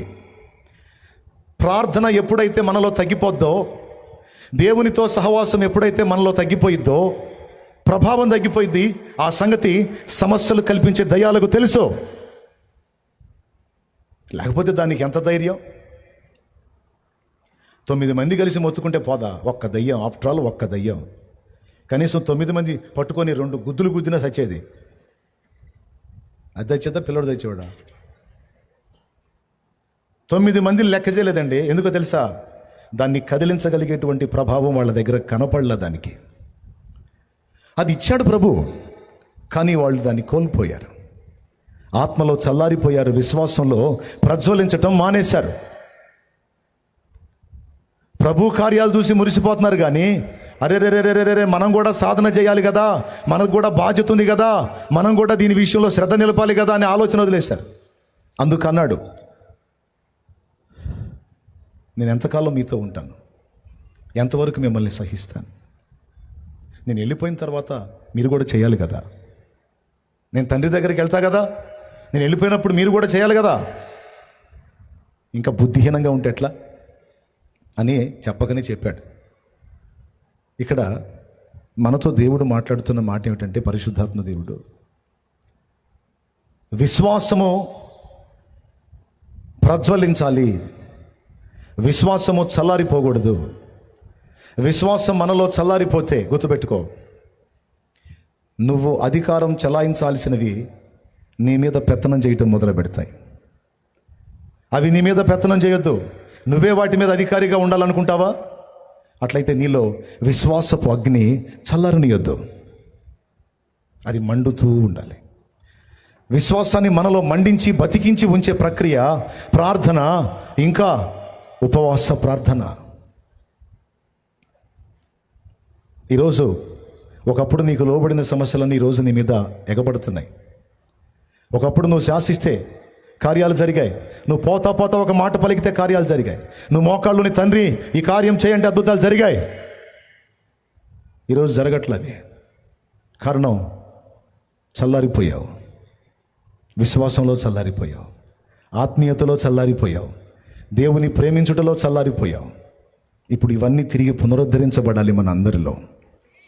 అర్థమైన వాళ్ళు చప్పట్లు కొట్టి దేవుని మహిమపడదాం గట్టిగా.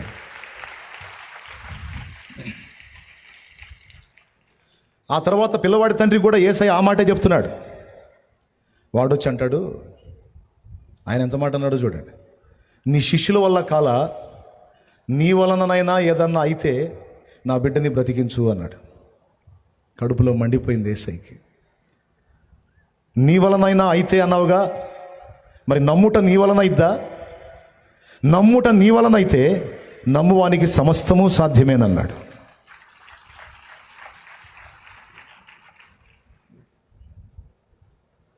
ఇక్కడ ఇద్దరికీ విశ్వాసాన్ని గురించే బోధించాడు. శిష్యులకు ముందు పాఠం నేర్పాడు, తర్వాత యేసు ప్రభుని శోధిస్తూ అడిగిన ఇతను కూడా ఒక మాట అన్నాడు, నమ్ముట నీ వలనైతే నమ్మువానికి సమస్తము సాధ్యమే. ప్రశ్నకు ప్రశ్న, వీడిని బాగు చేయటం నీ చేతనైద్దా? బాగు చేయగలనని నన్ను నమ్మటం నీ చేతనైద్దా? అయితే చేస్తా. అప్పుడు అన్నాడు, నమ్ముతున్నాను, నాకు అవిశ్వాసము కలగకుండానట్లు దయచేసి నా బిడ్డని బాగు చేయి. ఆ తర్వాత కార్యం జరిగింది.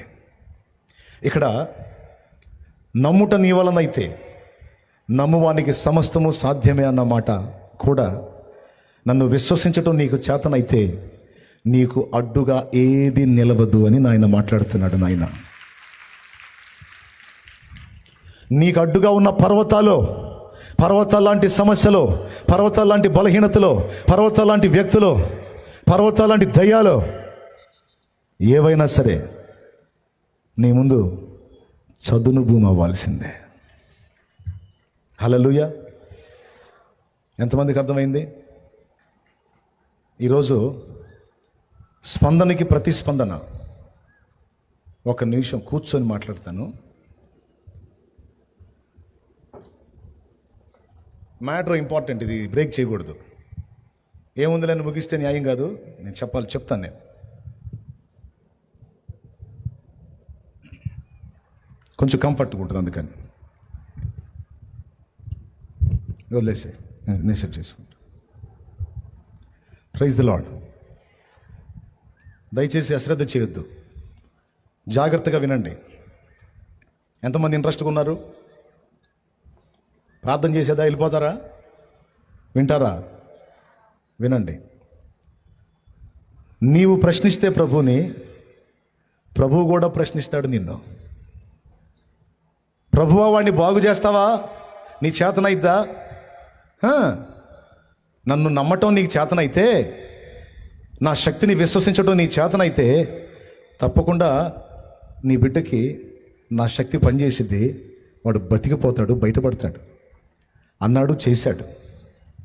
ఈరోజు నువ్వు దేవుని ముందుకు వచ్చి నువ్వు ఎదుర్కొంటున్నటువంటి శారీరక, మానసిక, ఆత్మీయ సమస్యల గురించి దేవుని అడుగుతున్నావు. దేవా, ఇది సాధ్యమేనా? పాడైపోయిన నా కుటుంబం తిరిగి కట్టబడటం సాధ్యమేనా? పాడైపోయిన నా పిల్లల జీవితాలు తిరిగి బాగుపడటం సాధ్యమేనా? పాడైపోయినటువంటి నా ఆత్మీయ జీవితం తిరిగి బాగుపడటం సాధ్యమేనా? నేను కోల్పోయిన వాటిని తిరిగి స్వతంత్రించుకోవడం సాధ్యమేనా? నా ప్రభు మాట్లాడుతున్నాడు, విశ్వాసంలో ప్రజ్వలించడం నీకు చేతనైతే మొత్తం సాధ్యమే. విశ్వాసముతో నా సన్నిధిని గోజాడుట, ప్రార్థించుట, విశ్వాస బలం పొందుట నీకు చేతనైతే నాకు కూడా చేత, ఏదైనా తిరిగి నేను బాగు చేయగలను. మొత్తం కోల్పోయిన ఏబుకు తిరిగి రెండంతలుగా ఇచ్చాడని రాత్రి చెప్పాను నేను. మొత్తం కోల్పోయాడు. ఆస్తులు పోయినాయి, అంతస్తులు పోయినాయి, ఆరోగ్యం పోయింది, పిల్లలు పోయారు, మొత్తం కోల్పోయాడు. అన్నీ కోల్పోయాడు. కానీ నా దేవుడు తిరిగి నాకు మరలా నూతన స్థితి దయచేయగలడన్న విశ్వాసాన్ని మాత్రం పోనీలా. ముష్టి ముష్టి ముష్టి చప్పట్లయి. అది దేవునికి స్తోత్రం. ముష్టేసినట్టు కొట్టొద్దు అని చెప్పి ముందే చెప్పా. పాయింట్ నీకు క్లిక్ అయితే కొట్టు, గట్టి కొట్టి సంతోషించి దేవుని మహింపరచు. ఏవో కోల్పోయినా మొత్తం కోల్పోయాడు. కానీ అన్నిటినీ తిరిగి నా దేవుడు దయ చేయగలడు. నా పరిస్థితి మారిద్ది, నా బిడ్డల పరిస్థితి మారిద్ది. టోటల్గా నేను ఎదుర్కొంటున్న వాటన్నిటి నుంచి విడుదల పొందగలను. ఎందుకంటే నా దేవుడు నాకు తోడై ఉన్నాడు, ఆయన చేస్తాడో అని విశ్వసించడం నీ చేతనైతే, ఆయన్ని గోజాడడం నీకు చేతనైతే, ఇక కొద్ది రోజుల్లోనే నా దేవుని కార్యాన్ని కళ్ళారా చూడకపోతే అప్పుడు అడుగు. ఒకటి కాదో కోకొల్లలుగా చూస్తావు నా దేవుని కార్యాలు. ఏ రేంజ్లో నమ్ముతావో, ఏ రేంజ్లో విశ్వసిస్తావో, ఆ రేంజ్లో నా దేవుని కార్యాలు చూడకపోతే అప్పుడు అడుగు. చచ్చిపోదామని ఆలోచన చేస్తున్న వాళ్ళు మీలో కొంతమంది ఉన్నారు, విరక్తి చెంది, అప్పుల బాధలు తట్టుకోలేక, కుటుంబంలో పరిస్థితులు తట్టుకోలేక, కొంతమంది పిల్లలు లేరని గొడ్రాంటి బతకలేక అత్తమామలో భర్త ఈ దరిద్రపదాన్ని చేసుకున్నాను, పిల్లలు లేరు ఈ గొడ్డుబోద్దానికి, దీన్ని వదిలి ఇంకొక దాన్ని చేసుకోవాలి అనే మాటలు వింటా ఇంకా నేను ఎందుకు బతకాలని ఆలోచించే వాళ్ళు ఉన్నారు. కొన్ని భౌతికమైన సమస్యలను బట్టి ఆత్మీయ జీవితంలో పడతా లెగుస్తూ కొంతమంది కృంగిపోయి ఉన్నారు. మానసిక సమస్యల చేత కొంతమంది అల్లాడుతున్నారు. నేను చెప్తున్నా, ఆ సమస్యలు ఏవైనా ఎంతటివైనా వాటిని మార్చి ఆశీర్వాదకరమైన కార్యాలు నా ప్రభు చేయగలడని విశ్వసించిన వాళ్ళందరి జీవితాల్లో వారి విశ్వాసం మేరకు కార్యాలు తప్పనిసరిగా జరుగుతాయి. నా దేవుడు చేస్తాడు, నా దేవుడు చేస్తాడు, నా దేవుడు చేస్తాడు. ఎంతమంది నమ్ముతున్నారు? చేతులు ఎత్తండి. నువ్వు చావాల్సిన అవసరం లేదు, నువ్వు చావాల్సిన అవసరం లేదండి. నీ కోసం పిచ్చిగా ప్రేమించి చచ్చిపోయిన వాడు ఉన్నాడండి, చచ్చి బతికినవాడు ఉన్నాడండి నీ కోసం. నువ్వెందుకు చావాలి పిచ్చిదానా? నువ్వెందుకు చావాలి పిచ్చోడా? నా దేవుడు లేడా? నా దేవుడు నీ పరిస్థితులు మార్చలేడా? కొంతమంది ఏడుస్తున్నారు. హాయిగా ఆనందంగా సాగిపోయే నా జీవితంలో నా కర్మలు కర్మలు తగులుకునే నాకు బంధకాలు తగులుకునే, దరిద్రం తగులుకుంది నాకు అని కొన్ని ఇబ్బందికరమైన పరిస్థితులను బట్టి కొంతమంది ఏడుస్తున్నారు. నేను చెప్తున్నాను, కృంగిపోవద్దు, విశ్వాసాన్ని చల్లారనీయొద్దు, విశ్వాసాన్ని మాత్రం కలిగి ఉండు, విశ్వాసాన్ని మాత్రం కలిగి ఉండు, దాన్ని చల్లారనీయొద్దు. ఆ పరిస్థితులు మారుతాయి, త్వరలో ఇంకా కొద్ది దినములలో నువ్వు నా దేవుని కార్యాలు బలంగా చూడబోతున్నావు. ఇదే నమ్మాడు ఏబు, మొత్తం డబుల్ వచ్చింది, మొత్తం డబుల్ పొందాడు. మరి విశ్వాస వీరుడు ఏందనుకున్నారు? మరి అభిషేకం పోగొట్టుకున్నాడు సంసోను. అయినా సరే నా దేవునికి నేను ప్రార్థిస్తే నా కన్నీళ్లు చూసి నా దేవుడు స్పందిస్తాడు, పడిపోయినా నా మీద కృప చూపుతాడు, నేను కోల్పోయిన అభిషేకాన్ని తిరిగి నాకు ఇస్తాడని విశ్వసించాడు. విశ్వాసం. కళ్ళు పోయినాయి, శక్తిహీనుడయ్యాడు. కానీ మీకు తెలుసా, కళ్ళు పోయి గుడ్డివాడయ్యాడు, శరీరంలో సత్తువ కోల్పోయి బలహీనుడయ్యాడు, కానీ విశ్వాస విషయంలో మాత్రం శాంసన్ బలవంతుడుగానే ఉన్నాడు. తన దేవుని మీద విశ్వాసం శాంసన్కి చావలా. మీకు తెలుసా, చివరికి సంసోను అనుకున్నదే జరిగింది. శత్రువులందరినీ హతం చేయాలి, ఒక్కమారే పగ తీర్చుకోవాలి, నాకు ఛాన్స్ ఇవ్వని ప్రార్థన చేస్తే, దేవుడు అవకాశం ఇస్తే ఫిలిస్తీన్లు మొత్తాన్ని హతం చేశాడు. తన జీవితకాలం మొత్తం హతం చేసిన వారిని చూస్తే తను చివరి ఘట్టంలో హతం చేసిన వాళ్ళు ఎక్కువ మంది అని రాసింది లేఖనంలో. నేను చెప్తున్నా, అన్ని శక్తులు నీలో కోల్పోయినా వినా, అన్ని బలాలు కోల్పోయి బలహీనురాలివై నువ్వు నిలిచినా విశ్వాసాన్ని మాత్రం కోల్పోవద్దు. విశ్వాసాన్ని బట్టి ప్రభు వైపు చూడు.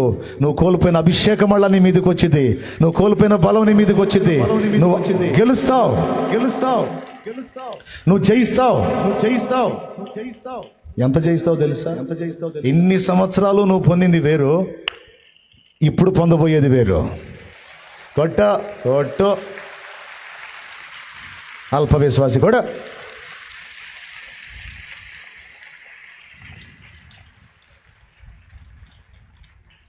ఇంకా డౌటా?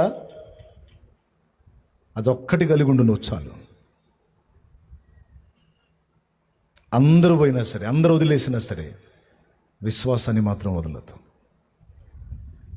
దేవుడు అడుగుతున్నాడు, మారిపోయిన నా పరిస్థితులన్నీ తిరిగి బాగుపడే పరిస్థితి కనపడట్లా, బాగుపడతాయా అంటే బాగు చెయ్యగలను అని నువ్వు నమ్ముతున్నావా?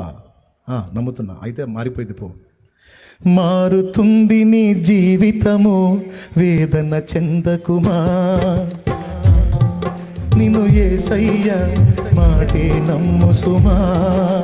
మారుతుంది నీ జీవితము, వేదన చెందకుమా, మరచిపోడు నిన్ను యేసయ్య మాటే నమ్ము సుమా. మోసే భారం, నువ్వు చేసే త్యాగం, మోసే భారం నువ్వు చేసే త్యాగం, ఎదురీతలన్నీ ఎదకోతలన్నీ చూసెను నా దైవం, చెయ్యునులే సాయం. చూసెను నా దైవం, చెయ్యునులే న్యాయం. మారుతుంది నీ జీవితము, వేదన చెందకుమా. మరచిపోడు నిన్ను యేసయ్య, మాటే నమ్ము సుమా. దేవునికి మహిమ, దేవునికి మహిమ, దేవునికి మహిమ. ప్రభువా, ప్రభువా, నీ ప్రశ్న, నీ ప్రశ్న, నీ ప్రశ్న, నా ఆత్మని నరకం నుంచి కాపాడగలవా?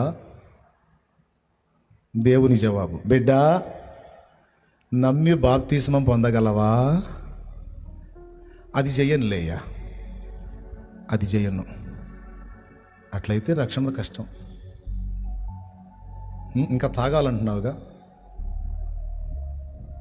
డ్రమ్ములు తాగావు, తృప్తి తీరలా. ఇంకా తాగాలంటున్నావుగా, తాగిన కాడికి తాగు.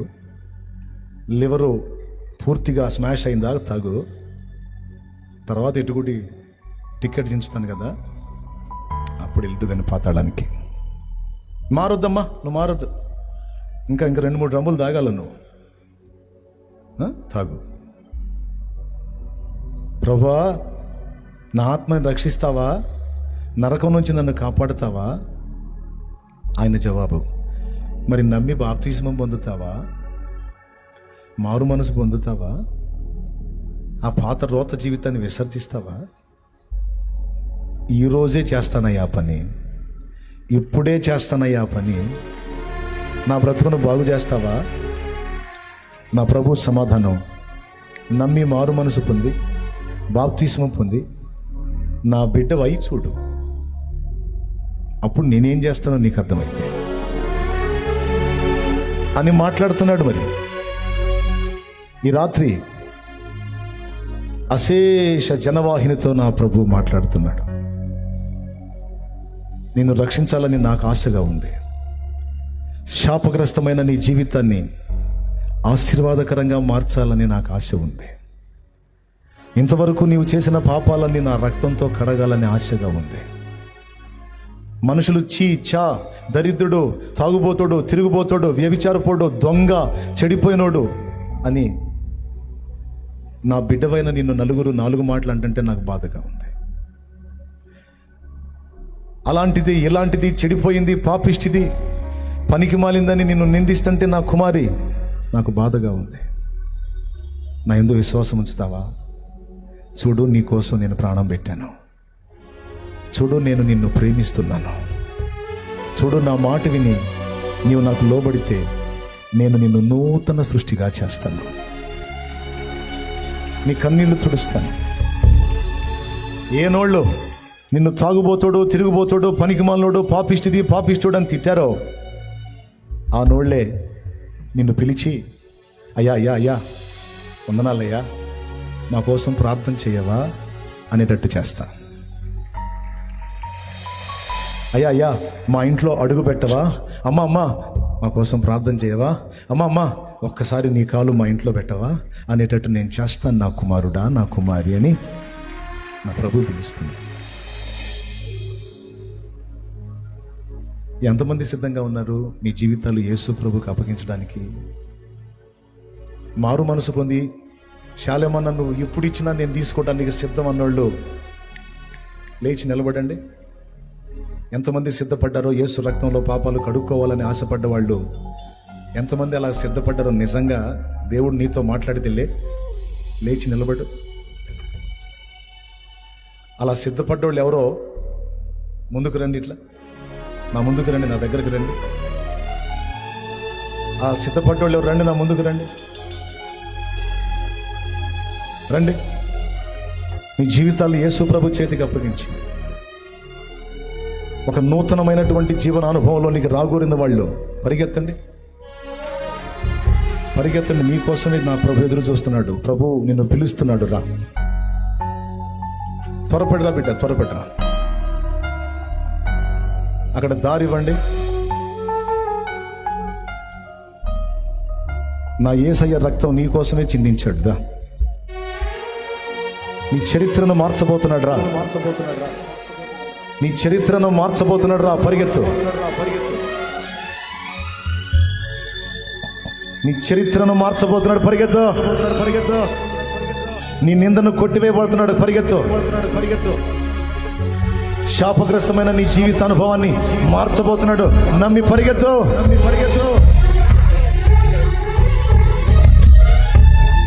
నీ కోసం ప్రాణం పెట్టిన యేసు పిలుస్తున్నాడు. పరిగెత్తు. ప్రభువు పిలుస్తున్నాడు. రా. త్వరగా వచ్చే బిడ్డ, త్వరగా వచ్చాయి.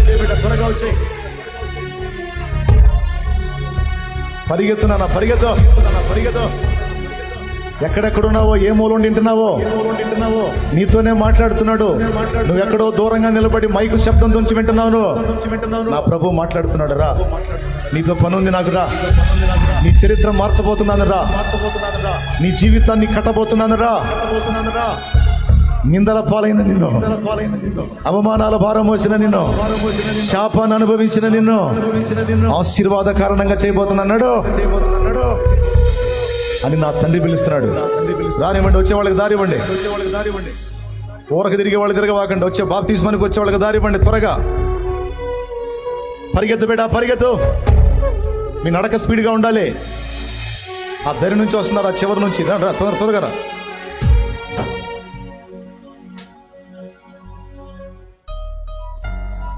నా యేసయ్య నిన్ను ప్రేమిస్తున్నాడు. రా.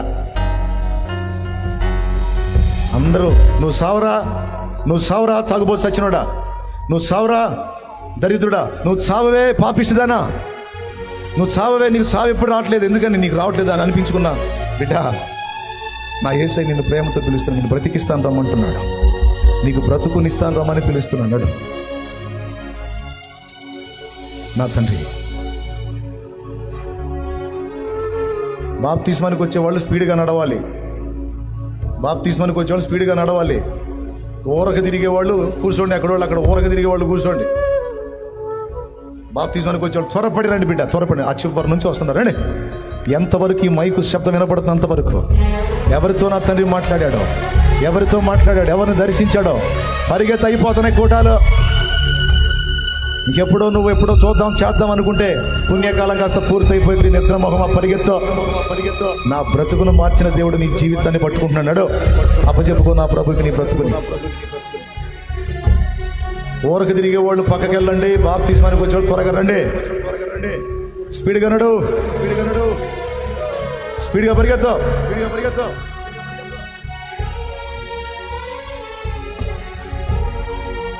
రావాలి బిడ్డ, రావాలి. త్వరగా రావాలి. వాళ్ళు ఏదన్నా పాట పాడొచ్చు, పాపం వాళ్ళు కళ్ళు తెరిసే నిద్రపోతున్నారు.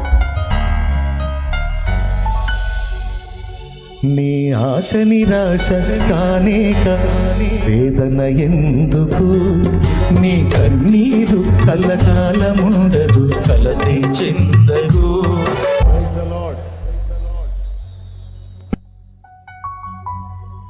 పాప ఆ రోడ్డు దగ్గర నుంచి రావాలి కదా, చాలా దూరం ఉంది. అది జనాల్లో సందు చేసుకుంటూ రావాలి.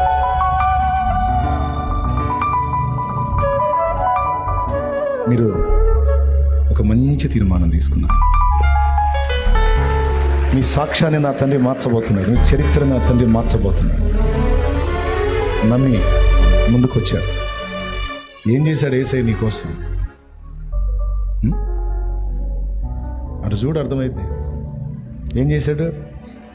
అంతే ఉన్నాడా? తిరిగి లేచాడా? ఎన్నో రోజు?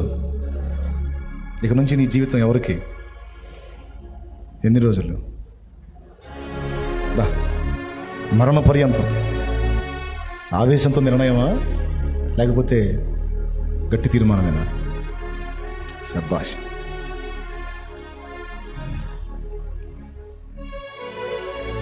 అలాగే వెళ్ళిపోండి నీళ్ళ దగ్గరికి. వెళ్ళిపోండి, ఇస్తాను. వాళ్ళు చప్పట్లు కొట్టట్లేదు. వాళ్ళు కొట్టరు. వాళ్ళు ఎందుకు కొడతారు?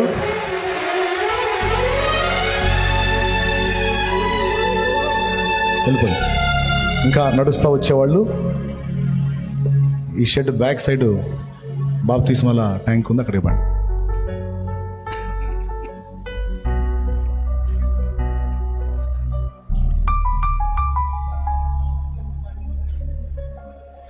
నాలో నీవు ఆ పాట పాడమని కోరాడండి. పదండి మరి మీరు పదండి. నాలో నీవు నీలో నేను ఉండాలని, నీ అందే పరవశించాలని. నాలో నీవు నీలో ఉండాలని, నీ అందే పరవశించాలని. నా దయాశయ్యా ప్రియుడా యేసయ్యా, నా హృదయాశయ్యా ప్రియుడా యేసయ్యా. నాలో నీవు నీలో నేను. Praise the Lord. పాపం పాట అడిగిన ఆయన వాళ్ళు అటు పోయారు. ఆయన ఆనందం కోసం పాడాను. యేసు ప్రభుని మనం ప్రశ్నిస్తే ఆయన బదులు ప్రశ్నిస్తున్నాడు. ప్రభువా, నా సమాజాన్ని రక్షించగలవా? ఆయన సమాధానం, మరి నువ్వే నాకు సాక్షిగా ఉండగలవా?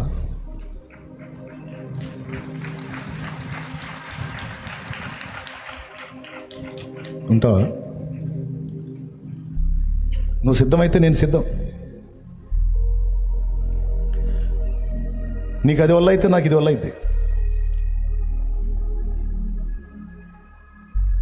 ఇలా ప్రతి విషయాన్ని గురించి నా ప్రభు నిన్ను అడుగుతున్నాడు, నిన్నే అడుగుతున్నాడు.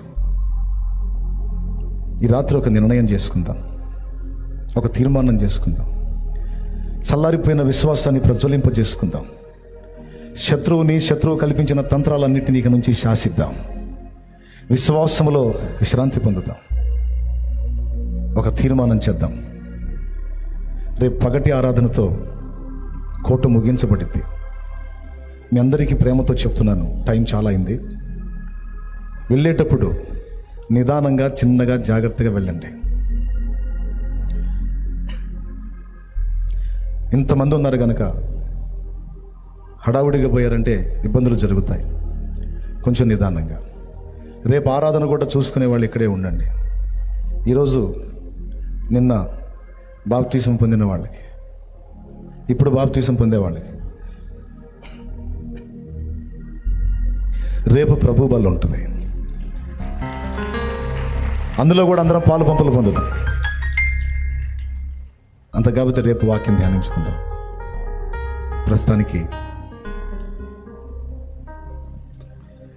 అలా లేచి నిలబడదాం.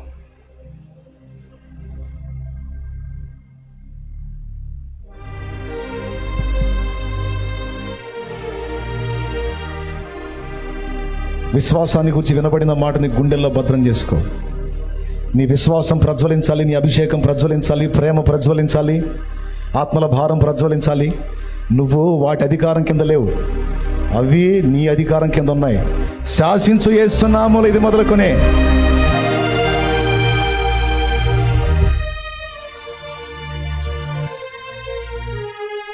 స్తోత్రములు స్తోత్రములు స్తోత్రములు స్తోత్రములు స్తోత్రములు స్తోత్రములు స్తోత్రములు తండ్రి. సర్వాధికారి అయిన దేవా, నీకు వందనాలు, స్తుతులు, స్తోత్రాలయ్యా.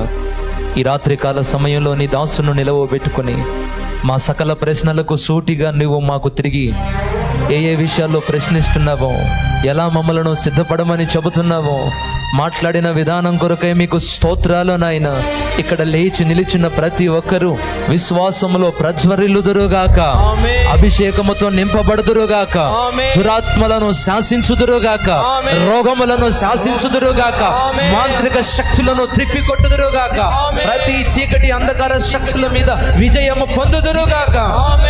ఈ రోజు నాయన, ఈ మాటలు విన్న ప్రతి ఒక్కరు, నేనున్నాను ప్రభువా, నేను సిద్ధమేనాయనా, నేను నీ కొరకు కష్టపడుతున్నాను ప్రభువా, నేను నమ్ముతున్నానయ్యా, నా నమ్మిక తొలగిపోకుండానట్లుగా కార్యము చెయ్యని ఎవరెవరైతే అడిగారో ఈ రాత్రి వారి జీవితములలో కార్యము జరుగునుగాక, విడుదల కలుగునుగాక, బలమైన కార్యాలు పొందుకునేటట్టుగా ఈ రాత్రి నుండి వెళుతుండగానే విశ్వాసంతో నింపబడాలి. నీ పని కొరకు అడుగులు ముందుకు వేయాలి దేవా, నీ ప్రభావముతో నింపబడాలి, నీ శక్తితో నింపబడాలయ్యా. ఈ మాటలు విన్న ప్రతి ఒక్కరూ ఒట్టిగా ఎవ్వరూ వెళ్ళకూడదు ప్రభువా. కార్యము పొందుకొని వెళ్ళాలయ్యా, విడుదల పొందుకొని వెళ్ళాలయ్యా. ఆ మాటలు మా హృదయాల్లో నీరు కట్టి ఫలింప చేయండి నాయన. మీదటికి నా ప్రభువా విశ్వాసపు విజయాలతో మేము తిరిగి రావాలయ్యా, అద్భుతాలతో తిరిగి రావాలయ్యా, విజయాలతో తిరిగి రావాలయ్యా. ఆత్మలను నీ చెంతకు నడిపిస్తూ తిరిగి రావాలి. ఇంతవరకు వాక్యం అందించిన మీ దాసుల్ని మీ ఏడంతల ఆత్మ చేత నింపండయ్యా. నూతన బలాన్ని, నూతన అభిషేకాన్ని మీరు అనుగ్రహించండి ప్రభువా. ఒక్కొక్కరిని దీవించు. ఈ ప్రాంగణంలో అడుగు పెట్టిన ఒక్కొక్కరు నిత్య సియోనులో కనబడుదురుగాక. దేవాన్ని సంపూర్ణ చిత్తం నెరవేర్చుదురుగాక. ఈ రోజు మీరు మాట్లాడిన ప్రతి మాట సూటిగా నీ బిడ్డల హృదయాల్లోనికి వెళ్ళునుగాక.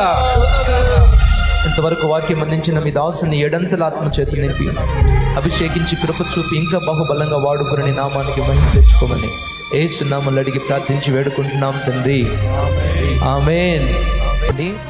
ఒక చిన్న మాట, రాత్రి కోడికల్లో ఇది చివరి కోడిక. మీరు ఎల్ఈడిలో చూస్తున్నారు. ఉన్నది చెప్పాలంటే మా అంచనాలు, మా ఊహలు, మా ఉద్దేశాలు ఈరోజు రాత్రితో దేవుడు పటాపంచలు చేశాడు. ఊహకు అందనట్టుగా ప్రజల్ని పంపించాడు. అమ్మో, ఎక్కడ కూర్చోబెట్టాలో మాకు అర్థం కావట్లే. వస్తూనే ఉన్నారు, ట్రాక్టర్లో వస్తున్నారు, ఆటోలో వస్తున్నారు, లారీలో వస్తున్నారు. అప్పుడు నా మట్టుకు మేము చేసిన ప్రార్థనలు గుర్తొచ్చినాయి. పట్టజాల అంతమందిని పంపించయ్యా అన్నాం. ప్రభు అన్నాడు, ఏరా పంపించాను, ఆపుతారా మీరు? మేము ఆపలేం ప్రభు, మా వల్ల ఎక్కడవుతుంది? వాళ్ళ నిండా చేపలు, వల పిగిలిపోయేటట్టుగా ఉందంట, కానీ వల పిగిలిపోలేదంట. నా దేవుడు అలాంటి కార్యాలు చేశాడు. చూడండి, మీరు ప్రార్థన చేయండి. మీదటికి ఈ చుట్టుపక్కల స్థలాల్లో మనం దేవుని జెండా, జయ జెండా ఎగరవేయుదుముగాక. ఆమేన్. ఇంకా చాలామంది వస్తూనే ఉన్నారు. అడుగు పెట్టిన ప్రతి ఒక్కరి జీవితంలో మేలు పొందుకొని తిరిగి వెళ్తారు. ఆమేన్. ఈ ప్రాంగణం పరిశుద్ధపరచబడిన ప్రాంగణం, దేవుడు ఆశీర్వదించిన ప్రాంగణం ఇది. ఇక్కడ అడుగు పెడుతున్న ప్రతి ఒక్కరి జీవితంలో ఆశీర్వదించబడిన అనుభవాలు చూసి వెళ్తారు. ఒక్కసారి అలా అడుగు పెట్టినా చాలు, జీవం బయలుదేరుతుంది, ఆశీర్వాదం బయలుదేరుతుంది. ఒట్టిగా వచ్చి వెళ్ళడం కాదు, ఆ కార్యాలు మీరు చూస్తారు.